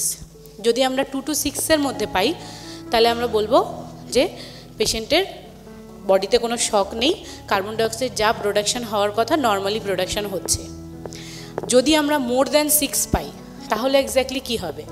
আমরা এই সার্কুলেশন থেকে যদি দেখি, তাহলে রাইট হার্ট থেকে যখন ডিঅক্সিজেনেটেড ব্লাডটা পালমোনারি ফিল্ডে যাচ্ছে, সেখানে গিয়ে তো কার্বন ডাইঅক্সাইড ছেড়ে দিচ্ছে, বাট যখন ও ফেরত নিয়ে আসছে সেখানে তো কার্বন ডাইঅক্সাইড নর্মাল, তার কারণ ও কার্বন ডাইঅক্সাইডটাকে ছেড়ে দিয়েছে এনভায়রনমেন্টে, আর ও শুধু অক্সিজেনটাকে ক্যারি করে নিয়ে এসছে। সেই ব্লাডে কিন্তু কার্বন ডাইঅক্সাইড নর্মাল আছে, মানে ও নিয়ে আসছে normal carbon dioxide. But after metabolism এখানে কি হচ্ছে, শকের ক্ষেত্রে বলেছি যে এখানে মেটাবলিজম প্রচুর বেড়ে যায়। যত মেটাবলিজম বাড়বে তত বডিতে কি হবে, এই যে গ্লুকোজ মেটাবলিজম বাড়ছে মানে গ্লুকোজ ভাঙছে, গ্লুকোজ ভেঙে প্রচুর পরিমাণ কার্বন ডাইঅক্সাইড আর জল প্রোডাকশন হচ্ছে। তাহলে এই কার্বন ডাইঅক্সাইডটা বাড়ছে কোথা থেকে, গ্লুকোজ থেকে। যদি গ্লুকোজ বডিতে বেশি বেশি ভাঙে তাহলে কার্বন ডাইঅক্সাইড আমরা বেশি পাবো। এবার ও নিয়ে এসেছিলো নর্মাল কার্বন ডাইঅক্সাইড, এখানে মেটাবলিজম হয়েছে, কার্বন ডাইঅক্সাইডের পরিমাণ বেড়ে গেছে, তার কারণ মেটাবলিজম অনেক বেড়েছে। এবার যখন কার্বন ডাইঅক্সাইডটা নিয়ে ও ফিরছে তাহলে এই ভেনাস স্ট্রাকচারে বা ভিভিজিতে আমরা কী পাবো, কার্বন ডাইঅক্সাইডটা অনেক বেড়ে গেছে। তাহলে এই যে নর্মাল লিমিট বলেছিলাম 2 to 6, নর্মাল লিমিট তাহলে 6-এর বেশি হবে, আর যদি 6-এর বেশি হয় তাহলে আমরা বলবো পেশেন্ট শকে আছে, যদি ডেল্টা PCO2 মোর দ্যান 6 হয়। আবার নর্মাল লিমিট আমি বলেছি 2 to 6, তাহলে 2টা কি এক্স্যাক্টলি, যদি পেশেন্ট শকে থাকে তাহলে আমরা কিন্তু কোনো কোনো কন্ডিশনে এই ডেল্টা PCO2 লেভেলটা লেস দ্যান 2ও পেতে পারি। যদি লেস দ্যান 2 পাই তাহলেও আমরা বলবো পেশেন্ট শকে আছে, আর যদি মোর দ্যান 6 পাই তাহলেও বলবো শকে আছে। বাট মোর দ্যান 6-এর কারণটা তো বললাম যে এখানে মেটাবলিজম বেড়ে যাওয়ার কারণে কার্বন ডাইঅক্সাইডটা বেড়েছে, তাই জন্য মোর দ্যান 6 পেয়েছি। বাট লেস দ্যান 2-এর গল্পটা কি, লেস দ্যান 2টা কেন পাচ্ছি, অ্যাকচুয়ালি কি হচ্ছে, লেস দ্যান 2টা তখনই পাচ্ছি যখন এই যে প্রসেসটা বলেছি গ্লুকোজ ভেঙে কার্বন ডাইঅক্সাইড আর জল বিভিন্ন প্রসেস মানে স্টেপ বাই স্টেপ হচ্ছে। তাহলে এই স্টেপে একটা কন্ডিশন আমি বলেছি পাইরুভিক অ্যাসিড থেকে ল্যাকটেট প্রোডাকশন হচ্ছে অ্যাবনর্মাল কন্ডিশনে। বাট এই পাইরুভিক অ্যাসিডটা যখন মানে পাইরুভিক অ্যাসিডটা ভেঙে যখন কার্বন ডাইঅক্সাইড আর জল প্রোডাকশন হওয়ার কথা, এই পাইরুভিক অ্যাসিডটাকে অ্যাসিটাইল কোয়ে হয়ে ঢুকতে হবে ক্রেবস সাইকেলে, আর এই ক্রেবস সাইকেলটা চলে হচ্ছে আমাদের বডিতে যে কোনো সেল যদি ভাবি সেলের মাইটোকন্ড্রিয়ার মধ্যে। নর্মালি এই জিনিসটা হয় সেলের মাইটোকন্ড্রিয়ার মধ্যে পাইরুভিক অ্যাসিড বা অ্যাসিটাইল কোয়ে থেকে ভেঙে কার্বন ডাইঅক্সাইড আর জল প্রোডাকশন হয়। বাট হোয়াট ইফ যখন সেলটাই নষ্ট হয়ে গেছে, তাকে তো পাইরুভিক অ্যাসিটাইল কোয়েটাকে তো সেলের মধ্যে ঢুকতে হবে সেলের মাইটোকন্ড্রিয়াতে, বাট যদি সেলটাই নষ্ট হয়ে গিয়ে থাকে তাহলে তো আর ও মাইটোকন্ড্রিয়াতে ঢুকতে পারবে না, তখন কি আর কার্বন ডাইঅক্সাইড আর জল প্রোডাকশন হবে, হবে না।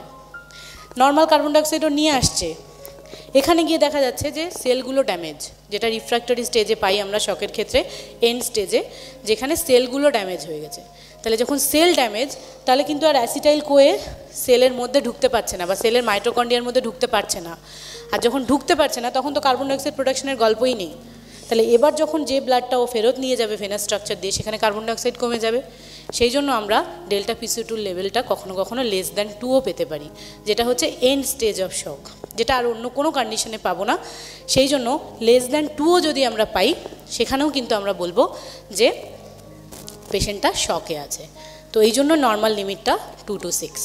ওকে, নেক্সট আমরা মুভ করছি CRT। CRTটা কি, CRTটা হলো capillary refill time. Capillary refill টাইমটা আমরা দেখি কিভাবে, সিম্পলি আমরা আমাদের নেল বেডের ওপর এরকম টাচ করি, টাচ করলে দেখবো কি যে যেখানে আমরা টাচ করে আছি সেই জায়গাটা হোয়াইটিশ হয়ে যাচ্ছে। তার কারণ কি, আমি যেহেতু ওখানে চেপে আছি ওই জায়গার সার্কুলেশনটাকে আমি বন্ধ করে দিয়েছি। এবার যখন আমরা ছেড়ে দেব, ছেড়ে দিলে আমরা কি দেখবো, আপনারা সবাই করে দেখতে পারেন, ছেড়ে দিলেই দেখবো যে সঙ্গে সঙ্গে জায়গাটা আবার রেডিশ হয়ে যাচ্ছে। তার মানে কি, ওই একটু সময় আমি পারফিউশনটা বন্ধ রেখেছিলাম, আবার যখন ছেড়ে দিলাম সঙ্গে সঙ্গে ওই জায়গাটাতে ব্লাড চলে আসলো, সো সার্কুলেশন নর্মাল। এটা আমরা নর্মাল মানুষের ক্ষেত্রে CRT লেস দ্যান 3 সেকেন্ড সময়ের মধ্যে দেখব, মানে লেস দ্যান 3 সেকেন্ড সময়ের মধ্যে ওই জায়গাটা আবার রিফিল হয়ে যাচ্ছে। বাট এটা যদি একটা শক পেশেন্টের ক্ষেত্রে আমরা দেখি, শক মানে কি, হাইপোপারফিউশন, তার অলরেডি এই জায়গা পারফিউশন কম আছে, তার উপরে আমি এই জায়গাটা আরেকটু চেপে রাখলাম, চেপে রাখলে দেখবো প্রথম থেকেই জায়গাটা হোয়াইটিশ হয়ে আছে, আবার আমি চাপলাম, তার মানে আরও বেশি আমি পারফিউশন কমিয়ে দিলাম, যতটুকু আছে সেটাকেও আমি বন্ধ করে দিচ্ছি। তাহলে এবার যখন আমি ছাড়বো জায়গাটা, ছাড়ার পর আমি দেখতে পাবো যে ওই জায়গাটা আর রেডিশ হচ্ছে না, বা যে হোয়াইটিশ হয়েছিল তার থেকে আরও বেশি হোয়াইটিশ হয়ে গেছে। আর এই যে জায়গাটা রিফিল হওয়ার টাইম এটা হয়তো বেড়ে মোর দ্যান 6 সেকেন্ড হয়ে গেছে, যেটা normal limit less than 3 second থাকার কথা সেটা দেখব মোর দ্যান 6 সেকেন্ড হয়ে গেছে। তার মানে ক্যাপিলারি রিফিল টাইমটা যদি আমরা বাড়তে দেখি তাহলে বুঝবো যে পেশেন্টের শরীরে হাইপোপারফিউশন হচ্ছে বা পারফিউশন লস হচ্ছে, যেটা শকের একটা ইন্ডিকেশনস, যেটা থেকে আমরা বলতে পারি যে patient is in shock. Okay, so next আরেকটা point, that is plethysmograph perfusion. Plethysmograph পারফিউশনটা এক্স্যাক্টলি কি, এই যে CRTটা বললাম এটারই একটা ডিজিটাল ইমপ্লিমেন্টেশন হচ্ছে প্লেথিসমোগ্রাফ। প্লেথিসমোগ্রাফ আমরা সবাই দেখি, একটা পেশেন্ট যখনই আমাদের শিশুতে ভর্তি হয় আমরা তাড়াতাড়ি করে আগে স্যাচুরেশন প্রোবটা লাগাই, যে তার স্যাচুরেশন কত আছে দেখার জন্য। যখনই আমরা প্রোবটা লাগাই আমরা একটা গ্রাফ দেখতে পাই মনিটরে। গ্রাফটা কীরকম হয়, নর্মাল কন্ডিশনে যখন পারফিউশন ওকে আছে তখন কি হয়, এরকম একটা আপওয়ার্ড স্লোপ, দেন এরকম একটা ডাউনওয়ার্ড স্লোপ, এরকম পাই না প্লেথিসমোগ্রাফটা নর্মাল কন্ডিশনে। এই যে আপওয়ার্ড স্লোপ পেলাম আর ডাউনওয়ার্ড স্লোপ পেলাম, এটার কি গল্প? আপওয়ার্ড স্লোপটা আমরা তখনই পাই যখন লেফট হার্ট পাম্প আউট করে সারা শরীরে ব্লাডটাকে ছড়িয়ে দিচ্ছে, দ্যাট ইজ আপওয়ার্ড স্লোপ। আর আফটার মেটাবলিজম যখন এই ব্লাডটাই আবার হার্টে রিটার্ন নিচ্ছে, দ্যাট ইজ ডাউনওয়ার্ড স্লোপ। এবার এই পারফিউশনটা মানে আমাদের বডিতে যদি পারফিউশন ইনট্যাক্ট থাকে তাহলে প্লেথিসমোগ্রাফও আমাদের ইনট্যাক্ট পাওয়ার কথা, এরকমই একটা হেলদি প্লেথিসমোগ্রাফ পাওয়ার কথা। বাট এমন এমন পেশেন্ট আমরা পাই, দেখতে পাচ্ছি যে যার এই পারফিউশনটাই মানে এই গ্রাফটাই হয়তো এরকম ফল করেছে, মানে কমে গেছে, 50% হয়ে গেছে, যেটা 100% হওয়ার কথা পুয়ার প্লেথিসমোগ্রাফ হওয়ার ফলে এটা 50% হয়েছে। আবার কখনো কখনো এরকমও পেতে পারি, এরকম যেখানে কিচ্ছু নেই, শুধু একটা ওয়েভ লাইক স্ট্রাকচার আছে। আবার কখনো স্ট্রেট লাইন পাই, স্ট্রেট লাইন পাওয়ার পরে দেখতে পাই যে ডিজিটাল ভ্যালুটা দেখাচ্ছে সেটা হয়তো 95%, অথচ প্লেথটা স্ট্রেট লাইন। তখন আমরা কি বুঝবো? তখন আমাকে বুঝতে হবে যেহেতু আমরা এরকম একটা গ্রাফ পাইনি, একটা আপওয়ার্ড একটা ডাউনওয়ার্ড স্লোপ পাইনি, তার মানে হয় এটা হ্যাম্পার্ড হয়েছে, মানে হার্ট পাম্প আউট করতে পারছে না, আর হার্ট যদি পাম্প আউটই না করে তাহলে হার্টের কাছে ফেরতও যাবে না। সো প্লেথিসমোগ্রাফটা যদি আমরা পুয়ার পাই তখন বুঝতে হবে যে আমাদের পারফিউশনটা কিন্তু অনেক হ্যাম্পার্ড হয়েছে। বা যদি স্ট্রেট লাইন পাই প্লেথিসমোগ্রাফ তখনও কিন্তু আমরা বলবো যে তাহলে পেশেন্টের বডিতে পারফিউশন লস হয়েছে, যেটা হচ্ছে একটা শকের ফিচার্স। আর এটা কিন্তু শুধুমাত্র আমরা শকের ক্ষেত্রেই পাই। এবার এই যে ফিচার্সগুলো আমরা বললাম, এই ফিচার্সগুলো নট নেসেসারি যে এই তিনটেই থাকতে হবে একটা পেশেন্টের শক কন্ডিশন থাকলে, যে কোনো একটা। হয়তো প্লেথিসমোগ্রাফ ঠিক আছে, মোটামুটি ঠিক আছে, সিআরটিও হয়তো <3 সেকেন্ড সময়ের মধ্যে হচ্ছে, বাট শুধু পাচ্ছি ডেল্টা PCO2 বেশি, তখনও কিন্তু আমাকে জানতে হবে যে পেশেন্ট শকে আছে। মানে এটা আমাকে আইডেন্টিফাই করতে হবে patient is in shock. But এই আইডেন্টিফাই করার জন্য আমাদের কাছে একটা ওয়েপন আছে, যে ওয়েপনটা হচ্ছে কার্ডিয়াক আউটপুট মনিটর। এই যে ফিচার্সগুলো আমরা দেখলাম, ফিচার্সগুলো তো আমাকে বলে দেবে যে পেশেন্ট শকে আছে, বাট ফিচার্সগুলো দেখার পরে আমি আইডেন্টিফাই করলাম পেশেন্ট শক আছে, কিন্তু কি ধরনের শক আছে সেই শকের ক্লাসিফিকেশনটা যখন আমি আইডেন্টিফাই করতে চাইবো তখন আমাকে কি করতে হবে, পেশেন্টের একটা আর্টেরিয়াল লাইন করতে হবে, একটা সিভিপি লাইন করতে হবে। সিভিপি লাইনটা অলমোস্ট সব জায়গাতেই যে পেশেন্টগুলো সিসিউতে থাকে তাদের অলমোস্ট সবারই থাকে সেন্ট্রাল লাইন। তো সেন্ট্রাল লাইন একটা করতে হবে, একটা আর্টেরিয়াল লাইন করতে হবে। আর এই যে মেশিনটার কথা বললাম, যে ওয়েপনটার কথা বললাম, cardiac output monitor, continuous cardiac output monitor, সেই মনিটরে কি হবে, আমরা দুটো ট্রান্সডিউসার লাগাই, সেই ট্রান্সডিউসারের মাধ্যমে পেশেন্টটাকে ওই কার্ডিয়াক আউটপুট মনিটরে কানেক্ট করি। এটা আমরা রেগুলার এখানে প্র্যাকটিস করি। যখনই আমরা দেখি একটা পেশেন্ট শক আইডেন্টিফাই হয়েছে তখনই আমরা চেষ্টা করি পেশেন্টটাকে একটা আউটলাইন করে অবশ্যই পেশেন্টটাকে কার্ডিয়াক আউটপুট মনিটরে ফেলার জন্য, শুধুমাত্র তার শকটা আইডেন্টিফাই করার জন্য। কারণ শক আইডেন্টিফাই করতে গেলে কিন্তু it's a must cardiac output মনিটরটা। তো এই জন্য কার্ডিয়াক আউটপুট মনিটরে আমরা ফেলার পরে এই যে প্যারামিটার্সগুলো আমি এখানে দেখাচ্ছি, এই প্যারামিটার্সগুলো মানে বেশি ইম্পর্টেন্ট যে প্যারামিটার্সগুলো আমি সেগুলো নিয়েই শুধু ডিসক্রাইব করবো। এই প্যারামিটার্সগুলো কিন্তু কার্ডিয়াক আউটপুট মনিটর আমাকে শো করবে, দেখাবে এই প্যারামিটার্সগুলো। আর যে প্যারামিটার্সগুলো দেখে আমরা বুঝতে পারবো যে পেশেন্ট কী ধরনের শকে আছে। তো ফার্স্ট পয়েন্টটা হচ্ছে স্ট্রোক ভলিউম। অলরেডি কিন্তু এই পয়েন্টসগুলো সবগুলোই সৌমেন ডিসক্রাইব করেছে, আমার শুধু যতটুকু দরকার আমি ততটুকুই বলবো। তো স্ট্রোক ভলিউমটা এক্স্যাক্টলি কী এটা আমাদের সবার জানা। স্ট্রোক ভলিউম হচ্ছে হার্ট একটা বিটে যতটা পরিমাণ ব্লাড ভলিউম সারা শরীরে ছড়িয়ে দিচ্ছে through the aorta, that is stroke volume. এবার এই স্ট্রোক ভলিউম যে হার্ট ছড়িয়ে দিল, তাহলে হার্টের কাছে নিশ্চয়ই কিছু পরিমাণ ভলিউম আসতে হবে, তারপরই হার্ট ইজেক্ট আউট করতে পারবে। এই যে হার্টের কাছে ভলিউম আছে, এটা actually right heart left heart দেখিয়েছি। এখানে তো লেফট অ্যাট্রিয়াম একটা আছে, এখানে একটা লেফট ভেন্ট্রিকেল আছে, এখানেও তাই, রাইট অ্যাট্রিয়াম রাইট ভেন্ট্রিকেল। তাহলে হার্ট যখন পাম্প আউট করে আমরা জানি এই লেফট ভেন্ট্রিকেল দিয়ে পাম্প আউট করে অ্যাওর্টা থ্রু, তাহলে লেফট ভেন্ট্রিকেলে কিছু পরিমাণ ভলিউম আসতে হবে। এই যে ভলিউমটা লেফট ভেন্ট্রিকেলে আসে after diastolic phase, that is end diastolic volume. আমরা জানি এই লেফট হার্টে যখন মানে লেফট ভেন্ট্রিকেলে যখন এন্ড ডায়াস্টোলিক ভলিউম আসছে, সেই এন্ড ডায়াস্টোলিক ভলিউমের পরিমাণ হচ্ছে 140 ml টু 160 ml। এটাকে আমরা জাস্ট 140 ধরে নিচ্ছি যে 140 ml হচ্ছে আফটার ডায়াস্টোলিক ফেজ, এই পরিমাণ ভলিউম লেফট ভেন্ট্রিকেলে এসে পৌঁছায়। তাহলে এবার এই যে ভলিউমটা আসলো এন্ড ডায়াস্টোলিক ভলিউম, এই এন্ড ডায়াস্টোলিক ভলিউমেরই 50 to 80% হচ্ছে হার্ট ইজেক্ট আউট করছে থ্রু দ্য অ্যাওর্টা, যেটা আমরা ইজেকশন ফ্র্যাকশন নামে জানি। তো এই 140 ml এর যদি 50%ও ধরে নিই যে হার্ট 50% ইজেক্ট আউট করছে, তাহলে আমরা স্ট্রোক ভলিউম কত পাওয়ার কথা? 140 50 ml যদি দেখি, স্ট্রোক ভলিউম পাওয়ার কথা হচ্ছে 70 ml। তাহলে আমাদের নর্মাল স্ট্রোক ভলিউম হচ্ছে বডিতে 70 ml। এবার এই স্ট্রোক ভলিউমটা তাহলে কি করবে? হার্ট লেফট হার্ট দিয়ে বা লেফট ভেন্ট্রিকেল দিয়ে অ্যাওর্টা থ্রু পাম্প আউট করে আমাদের বডিতে ছড়িয়ে দেবে। তাহলে আমরা স্ট্রোক ভলিউমের নর্মাল লিমিট একটা পেলাম, যেটা হচ্ছে 70 ml। নেক্সট আমরা মুভ করছি এসভিআর। এসভিআর নিয়ে সৌমেন ডিটেলস বলেছে, আমি শুধু একটু টাচ করে যাচ্ছি। এসভিআরটা এক্স্যাক্টলি কি? এসভিআর এর পুরো কথা হচ্ছে সিস্টেমিক ভাস্কুলার রেজিস্ট্যান্স। ওর আরেকটা নাম আছে, that is PVR, peripheral vascular resistance. Okay, so এসভিআরটা এক্স্যাক্টলি কি? আমরা এই যে অ্যাওর্টিক সিস্টেমটা মানে আর্টেরিয়াল ফিল্ডটা বললাম, অ্যাওর্টা, দেন আর্টারিতে ডিভিশন হচ্ছে, দেন এন্ড আর্টেরিওলার পার্ট যেটা ক্যাপিলারিতে ডিভিশন হচ্ছে। এই যে এন্ড আর্টেরিওলার পার্ট বলছি, এন্ড আর্টেরিওলার পার্ট হচ্ছে সিঙ্গেল লেয়ার্ড মাসেল সেল, আর ওরা খুবই ন্যারো, ওদের ডায়ামিটার খুব সরু। তো এত সরু স্ট্রাকচার আর সিঙ্গেল লেয়ার্ড মাসেল স্ট্রাকচার, এর একটা প্রপার্টি আছে, সেই প্রপার্টিটা হলো নিজস্ব একটা কন্ট্রাকটাইল পাওয়ার আছে, ও নিজে কনস্ট্রিক্ট করতে পারে। এবার এই যে নিজে কনস্ট্রিক্ট করতে পারার ক্ষমতা, এটাতে কি হবে? নিজে কনস্ট্রিক্ট করতে পারার জন্য কি হবে? ও যে ব্লাড ভলিউমটাকে নিচ্ছে থ্রু দ্য অ্যাওর্টা, তারপরে আর্টারিতে ডিভিশন হয়েও যখন ও ব্লাড ভলিউমটাকে পাচ্ছে, ওর যেহেতু এই কন্ট্রাকটাইল পাওয়ারটা আছে, ও যদি চায় যে কনস্ট্রিক্ট করব, তাহলে ও কী করবে? পুরো যে ব্লাড ভলিউমটা সারা শরীরে ছড়ানোর কথা, সেই ব্লাড ভলিউম ছড়ানোটাকেই কিন্তু ও আটকে দিতে পারে, রেজিস্ট করে দিতে পারে, তার কারণ ওর নিজস্ব কন্ট্রাকটাইল পাওয়ার আছে। আর এই কন্ট্রাকটাইল যে পাওয়ারটা আছে, এই কন্ট্রাকটাইল পাওয়ারটার কারণে ও যে ব্লাড ভলিউমটা ওর মধ্যে দিয়ে পাস করছে, তার এগেনস্টে যে রেজিস্ট্যান্সটা ও তৈরি করে, that is systemic vascular resistance or peripheral vascular resistance. তো এই সিস্টেমিক ভাস্কুলার রেজিস্ট্যান্স যেটা পেলাম, এটা অ্যাকচুয়ালি একটা ইকুয়েশন আছে সিস্টেমিক ভাস্কুলার রেজিস্ট্যান্সের। ইকুয়েশনটা আমরা জাস্ট ইকুয়েশনটা বলছি, কিন্তু এটা আমাদের ক্যালকুলেট করার দরকার হয় না, এটা কিন্তু মেশিন নিজেই ক্যালকুলেট করে আমাদেরকে শো করে। তো এসভিআর এর ফর্মুলাটা এক্স্যাক্টলি কি? ফর্মুলাটা হচ্ছে mean arterial pressure minus CVP divide by cardiac output এর হোল ইন্টু 80। এটা হচ্ছে এসভিআর এর ফর্মুলা।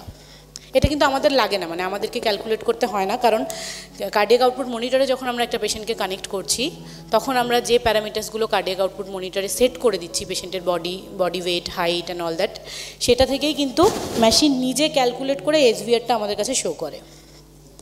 সো এসভিআরের ওপর কিন্তু আমাদের ডায়াস্টোলিক ব্লাড প্রেশারটা ডিপেন্ড করে, যেটা অলরেডি সৌমেন ডিসক্রাইব করেছে।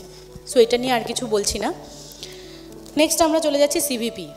সিভিপিও আমি একটু আগে বললাম, যখন আমরা ইনফিরিয়ার ভেনা কেভা বা সুপিরিয়ার ভেনা কেভা বা রাইট হার্টে যে সেন্ট্রাল লাইনটা থাকে, সেখানে যদি আমরা ট্রান্সডিউসার দিয়ে সিভিপিটা মাপি, তাহলে দেখব সিভিপির নর্মাল লিমিট হচ্ছে 2 to 6।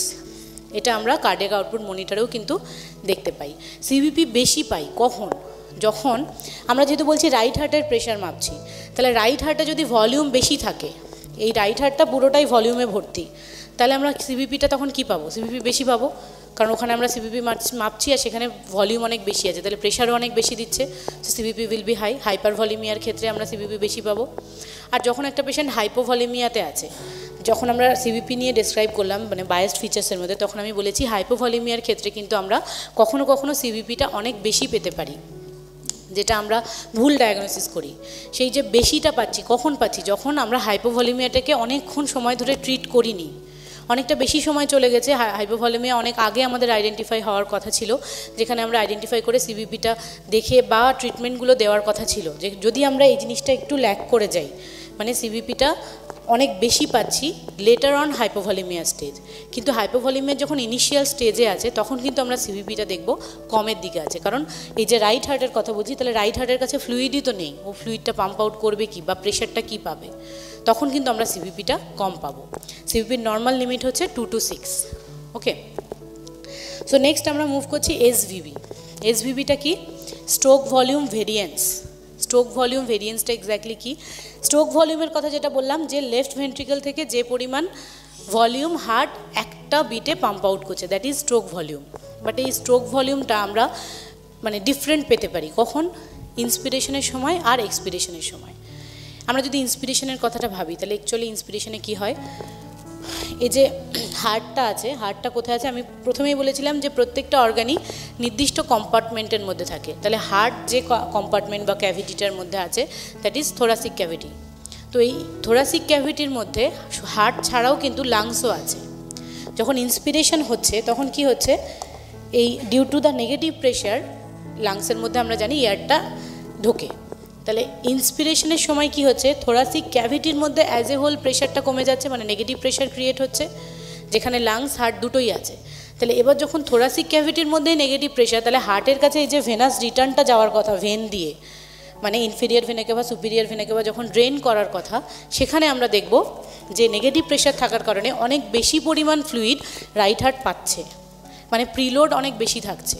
সো প্রিলোড যত বাড়বে সেম জিনিসটাই পালমোনারি ফিল্ড হয়ে লেফট হার্টে আসবে, তাহলে লেফট হার্টের কাছে ফ্লুইডের পরিমাণ বেশি আসবে। লেফট হার্টের কাছে যখন ফ্লুইড বেশি আসবে লেফট হার্ট তখন পাম্প আউটও করবে বেশি, so stroke volume will be increased. আবার এই সেম জিনিসটা যদি আমরা এক্সপিরেশনের সময় ভাবি, এক্সপিরেশনের সময় কি হচ্ছে, লাংসের মধ্যে প্রচুর পজিটিভ প্রেশার চলে যাচ্ছে, মানে প্রচুর পজিটিভ প্রেশার ক্রিয়েট হচ্ছে। তার কারণ হচ্ছে কি, লাংসের মধ্যে অনেক বেশি পরিমাণ হাওয়া ঢুকেছে, যে হাওয়াগুলো এবার প্যাসিভ প্রসেসে বের হওয়ার কথা। তো এই প্রসেসে কি হচ্ছে, থোরাসিক ক্যাভিটির প্রেশারও অনেক বেড়েছে, কারণ লাংসটা তো থোরাসিক ক্যাভিটির মধ্যে আছে। এবার থোরাসিক ক্যাভিটির মধ্যে যখন প্রেশার বেশি, তাহলে এই যে ভেনাস স্ট্রাকচার দিয়ে রাইট হার্টের কাছে ভলিউম ফেরত যাওয়ার কথা, এই ভলিউমটা তাহলে কম যাবে, তার কারণ ইন্টারথোরাসিক ক্যাভিটির মধ্যে প্রেশার হিউজ হয়ে গেছে। তাহলে ও যখন এবার প্রিলোডটা পাবে, সেই প্রিলোডটা কি হচ্ছে, কম পাবে। আবার সেমভাবেই সেই প্রিলোডটাই যাবে হচ্ছে লেফট হার্টের কাছে, তাহলে লেফট হার্টের কাছেও ভলিউমটা কম যাবে, আর লেফট হার্ট পাম্প আউটও করবে কম। তো এটা আমরা দেখলাম যে ইন্সপিরেশনের সময় স্ট্রোক ভলিউম বেশি আর এক্সপিরেশনের সময় স্ট্রোক ভলিউম কম। এই যে ডিফারেন্সটা বা ভেরিয়েন্সটা, দিস ইজ কল্ড এসভিবি আর স্ট্রোক ভলিউম ভেরিয়েন্স। এটা নর্মাল লিমিট হচ্ছে less than 10, but up to 13 আমরা এসভিবিটাকে অ্যালাউ করি। যদি দেখি যে মোর দ্যান 13, তখন আমাকে বুঝতে হবে যে এই যে লেফট হার্টের কথা বলছি বা পুরো হার্টটার কথা বলছি, এই হার্টটা হচ্ছে ফ্লুইড সেন্সিটিভ। তার কারণ লেফট হার্ট আমাকে এসভিবি বেশি দেখিয়ে বলে দিচ্ছে যে আমার কাছে যদি আরেকটু ফ্লুইড থাকতো তাহলে কিন্তু আমি আরেকটু পাম্প আউট করতে পারতাম। সো যদি আমরা এইরকম কন্ডিশনে, যেখানে এসভিবি অনেক বেশি, আমরা যদি একটু ফ্লুইড দিই, দেখব যে এই এসভিবিটা যেটা বেশি ছিল, মোর দ্যান 13 ছিল, সেটা আস্তে আস্তে কমে যাচ্ছে। তার কারণ ফ্লুইড সেন্সিটিভ হার্টটা একটু পরিমাণ ফ্লুইড পাচ্ছে। আর এসভিবিটাকে আমরা ডিনোট করি হচ্ছে ফ্র্যাঙ্ক স্টার্লিং কার্ভ দিয়ে। ওকে, নেক্সট আমরা যাচ্ছি কার্ডিয়াক আউটপুট। কার্ডিয়াক আউটপুটটা কি? এই যে স্ট্রোক ভলিউম বললাম, যেটা ইচ বিটে হার্ট পাম্প আউট করছে, কার্ডিয়াক আউটপুট হচ্ছে 1 মিনিটে হার্ট কতটা পরিমাণ ব্লাড ভলিউম সারা শরীরে পাঠাচ্ছে, দ্যাট ইজ কার্ডিয়াক আউটপুট। তাহলে 1 মিনিটে হার্ট কতবার পাম্প করছে সেটা যদি আমরা জানি, তাহলে কার্ডিয়াক আউটপুটটা বের করতে পারবো। সো কার্ডিয়াক আউটপুটের ফর্মুলা হচ্ছে stroke volume into heart rate. আমাদের হার্ট রেট আমরা জানি নর্মালি 72 বিটস পার মিনিট, আর স্ট্রোক ভলিউমের একটা নর্মাল লিমিট দেখুন আমরা পেয়েছি 70 ml। তাহলে এটা যদি আমরা গুণ করি, দেখব যে নর্মাল লিমিট এটা প্রায় আসছে 5 লিটার মতো, যেটা আমার প্রেজেন্টেশনের শুরুতেই বলেছিলাম যে ভলিউমটা আমাদের বডিতে আছে, কার্ডিয়াক আউটপুট সেটা কিন্তু অলমোস্ট 5 লিটার, যেটা আমরা শুরুতেই বলেছিলাম, ভি দিয়ে ডিনোট করেছিলাম। এই যে এই ভিটা 5 লিটার ধরে নিয়েছিলাম, যেটার ক্যালকুলেশনটা এখন আসছে যে cardiac output is equal to stroke volume into heart rate করলে আমরা যেটা পাবো সেটা কিন্তু অলমোস্ট 5 লিটারই পাবো। So 5 litre is our cardiac output. এবার এখানে আমরা দেখতে পাচ্ছি যে তাহলে কার্ডিয়াক আউটপুটটা দুটো প্যারামিটার্সের ওপর ডিপেন্ডেন্ট, একটা হচ্ছে স্ট্রোক ভলিউম আর একটা হচ্ছে হার্ট রেট। যদি কোনো কারণে বডিতে স্ট্রোক ভলিউম কমে যায়, হাইপোভলিমিয়া হোক বা কার্ডিওজেনিক যে কোনো কারণে, সেক্ষেত্রে কিন্তু আমরা দেখব যে বডি হার্ট রেটটাকে বাড়িয়ে কার্ডিয়াক আউটপুটটাকে কম্পেনসেট করার ট্রাই করছে। ওকে, নেক্সট হচ্ছে কার্ডিয়াক ইন্ডেক্স। কার্ডিয়াক ইন্ডেক্সটা কি? আচ্ছা, ওইদিকে দেখাচ্ছি। কার্ডিয়াক ইন্ডেক্স হলো, কার্ডিয়াক ইন্ডেক্সেরও একটা ফর্মুলা আছে। এগুলো কোনোটাই কিন্তু আমাদেরকে ক্যালকুলেট করে বের করতে হয় না, আমি জাস্ট ফর্মুলাগুলো বলছি। কার্ডিয়াক ইন্ডেক্সের ফর্মুলা হলো cardiac output divide by body surface area. এই প্রত্যেকটা প্যারামিটার্সে কিন্তু আমাকে মেশিন দেখিয়ে দেয়, আমাকে আলাদা করে ক্যালকুলেট করার দরকার হয় না। সো কার্ডিয়াক ইন্ডেক্সের যেটা আমরা পেলাম, cardiac output divide by body surface area. একটা মানুষের ক্ষেত্রে বডি সারফেস এরিয়া তো সমানই থাকছে, বডি সারফেস এরিয়া তো কোনো কারণে কমে যাচ্ছে না। তাহলে এই কার্ডিয়াক ইন্ডেক্স, আচ্ছা এটা নর্মাল ভ্যালু হচ্ছে 3 to 4, যদি এই কার্ডিয়াক ইন্ডেক্সটা কমে লেস দ্যান 2.5 হয়ে যায় তখন আমাদের কাছে চিন্তার বিষয় থাকে। যখন কার্ডিয়াক আউটপুট মনিটর দেখাচ্ছে যে কার্ডিয়াক ইন্ডেক্সটা কমে গেছে আর কমে লেস দ্যান 2.5, তখন আমাদের কাছে চিন্তার বিষয় হয় এই কারণে, কারণ এই কার্ডিয়াক ইন্ডেক্স ফল করা মানে এটা তো সেমই আছে, তাহলে ফল করেছে কোনটা? Cardiac output. এবার কার্ডিয়াক আউটপুট কী কী কারণে ফল করতে পারে? একটা হতে পারে যদি বডিতে হাইপোভলিমিয়া থাকে, ট্রু হাইপোভলিমিয়া, যখন ফ্লুইডই নেই তাহলে কার্ডিয়াক আউটপুটও কম হচ্ছে, মানে স্ট্রোক ভলিউম কমে যাচ্ছে, সো কার্ডিয়াক আউটপুট কম। আবার যদি দেখি যে বডিতে কার্ডিওজেনিক শক আছে, মানে হার্টের ওয়ালগুলো পাম্প মানে কাজ করছে না, যেটা আমরা পরে কার্ডিয়াক আউটপুট শকে দেখবো, কার্ডিওজেনিক শকে দেখবো। সো কার্ডিওজেনিক শক যদি হয়ে থাকে তাহলেও কিন্তু কার্ডিয়াক আউটপুটটা ফল করবে। এই জন্য যখন কার্ডিয়াক ইন্ডেক্স আমরা কম পাচ্ছি সেটা কিন্তু আমাদের কাছে চিন্তার বিষয় যে কী কারণে এক্স্যাক্টলি কার্ডিয়াক ইন্ডেক্সটা ফল করেছে। আমাকে ওটা আইডেন্টিফাই করতে হবে। যদি হাইপোভলিমিয়া থাকে তাহলে ফ্লুইড দিতে হবে, যদি কার্ডিওজেনিক শক থাকে তাহলে সেটার ম্যানেজমেন্ট তো আমরা পরে জানবই। তো সেইভাবে আমাদেরকে কিন্তু কার্ডিয়াক ইন্ডেক্সটাকে ট্রিট করতে হয়। আচ্ছা, এতক্ষণ যা বললাম সেগুলো হলো শকের ইনিশিয়াল স্টেজে, মানে ইনিশিয়াল যা যা কিছু জানানোর ছিল। নেক্সট আমরা মুভ করছি ক্লাসিফিকেশন অফ শক। মেনলি শক যত রকমের আছে সেই প্রত্যেকটা শকের কী কী প্যাথোজেনেসিস আর কী কী ক্লিনিক্যাল ফিচার্স সেগুলো এখন ডিসক্রাইব করব। ফার্স্ট হচ্ছে হাইপোভলিমিক শক। হাইপোভলিমিক শকটা কি? নামেই আছে হাইপোভলিমিয়া, মানে ভলিউমটা বডিতে কমে গেছে। ভলিউম কমে যাওয়া মানে ওই V/C স্ট্যাটাসটা যদি দেখি, কারণ বলেছিলাম ওই অ্যাঙ্গেল থেকেই শকটাকে আজকে দেখব। সো V/C স্ট্যাটাসটাকে যদি দেখি তাহলে এই ভি এর পরিমাণটা বডিতে কমে গেছে। ভি যখন বডিতে কমে গেছে, সাপোজ এই 5 লিটারটাই কমে 3 লিটার হয়ে গেছে, তাহলে এবার 3 লিটার যে ভলিউমটা আছে সেটাই তাহলে এই 5 লিটার ক্যাপাসিটির মধ্যে অনেক কম হয়ে যাবে। তখন বডি কি করবে? বডিতে এরকম যখন একটা কন্ডিশন এসছে যেখানে ভলিউম কম, তাহলে বডিতে একটা ক্রাইসিস তৈরি হয়েছে। আর আমরা জানি আমাদের বডিতে যে কোনো ক্রাইসিস যখনই শুরু হয় বডি নিজে কম্পেনসেট করার জন্য এগিয়ে আসে। কি হয়? তার সিম্প্যাথেটিক ওভারড্রাইভ হয়, সিম্প্যাথেটিক ড্রাইভটা অনেক বেড়ে যায়। সিম্প্যাথেটিক ড্রাইভ মানে অ্যাডিনার্জিক ড্রাইভ অনেক বেড়ে যায়, অ্যাডিনালিন প্রচুর সিক্রেশন হয় বডিতে। আর এই অ্যাডিনার্জিক ড্রাইভ বেড়ে যাওয়া মানে অ্যাডিনালিনের যে মেন কাজ, সে কী করে? ভেসেলসগুলোকে কনস্ট্রিক্ট করে দেয়। ভেসেলসগুলো যখনই কনস্ট্রিক্ট হবে, এই যে পুরো ভেসেলসগুলো আছে পাইপলাইনগুলো, এইগুলো যখনই কনস্ট্রিক্ট হবে ওরা ছোট হয়ে যাবে, ন্যারো হয়ে যাবে। ওরা ন্যারো হওয়ার ফলে কি হবে? এই যে ভলিউমটা কমে গেছিলো, এই ভলিউমটা এবার হয়তো 3 লিটার হয়েছিল, তাহলে এই 3 লিটার ভলিউমটা এবার কি হবে? এই ক্যাপাসিটির মধ্যে তাহলে ঠিকঠাকভাবে অ্যাডজাস্ট হয়ে যাবে। দেখা যাচ্ছে এই ক্যাপাসিটিটাকেও কমিয়ে তখন 3 লিটারে নিয়ে চলে গেছে, যেহেতু ভলিউমটা কমে 3 লিটার হয়েছে। কারণ বডি ওই চাইবে V/C রেশিওটাকে 1 করে নিতে, এজন্য বডি তার কম্পেনসেটরি মেকানিজমে চলে আসবে। তাহলে বডিতে যখন ভলিউম কমে যাচ্ছে হাইপোভলিমিয়ার ক্ষেত্রে, বডি তার নিজস্ব কম্পেনসেটরি মেকানিজমে কি করবে? এই ক্যাপাসিটিটাকেও কমিয়ে 3 লিটারে নিয়ে চলে আসবে। সো V/C রেশিও তখন কি হবে? 1 হয়ে যাবে। বাট যদি বডি এই জিনিসটা করতে না পারে তাহলে কি হবে? শকের কন্ডিশন তৈরি হবে। এবার এই যে হাইপোভলিমিক শকটা বডিতে তৈরি হবে কি কি কারণে হতে পারে? দেখুন, আমরা দুটো আলাদা আলাদা কারণ ডিসক্রাইব করেছি। একটা হচ্ছে হেমারেজিক শক আর একটা হচ্ছে নন হেমারেজিক। তো হেমারেজিক যে কজটা বলছি, হেমারেজিক কজটা কি? হেমারেজিক কজ মানে হলো, আমরা জানি আমাদের বডিতে যে ফ্লুইড আছে তার কিছুটা ইন্ট্রাভাস্কুলার, তারপরে হচ্ছে বাদবাকিটা তো অলরেডি বলা হয়েছে। তো এই যে ইন্ট্রাভাস্কুলার ফ্লুইডের কথাটা বললাম, এটা টোটাল থাকে কত? 5%। যখন এটা হেমারেজিক কজ হবে তখন কি হবে? এই ইন্ট্রাভাস্কুলার ফ্লুইডটা লস হবে। মানে কোনো কারণে যদি এরকম কোনো একটা ব্লাড ভেসেলস রাপচার হয়, যে কোনো কারণে অ্যাক্সিডেন্টে ইঞ্জুরি হলো, তাহলে ইঞ্জুরি হলে এই ব্লাড ভেসেলসটা রাপচার হবে। ব্লাড ভেসেলস রাপচার হওয়া মানে প্রচুর পরিমাণে ব্লাড এই ভেসেলসের মধ্য থেকে লিকেজ আউট হবে, বাইরে বেরিয়ে যাবে। তো তাহলেও কি হবে? বডিতে ফ্লুইডের পরিমাণ কমে যাবে। So that will cause hypovolaemic shock, যেটাকে আমরা বলছি হেমারেজিক কজ। আরেকটা কজ আছে দেখুন, non haemorrhagic cause. Non haemorrhagic কজটা এক্স্যাক্টলি কি? নন হেমারেজিক কজ মানে হচ্ছে এই ভাস্কুলার ফিল্ড থেকে কোনো ফ্লুইড লস হয়নি, আরও তো আমাদের ফ্লুইড আছে যেটা ইন্টারস্টিশিয়ামে থাকে, সেলের মধ্যে থাকে, সেখান থেকে ফ্লুইড লস হয়েছে।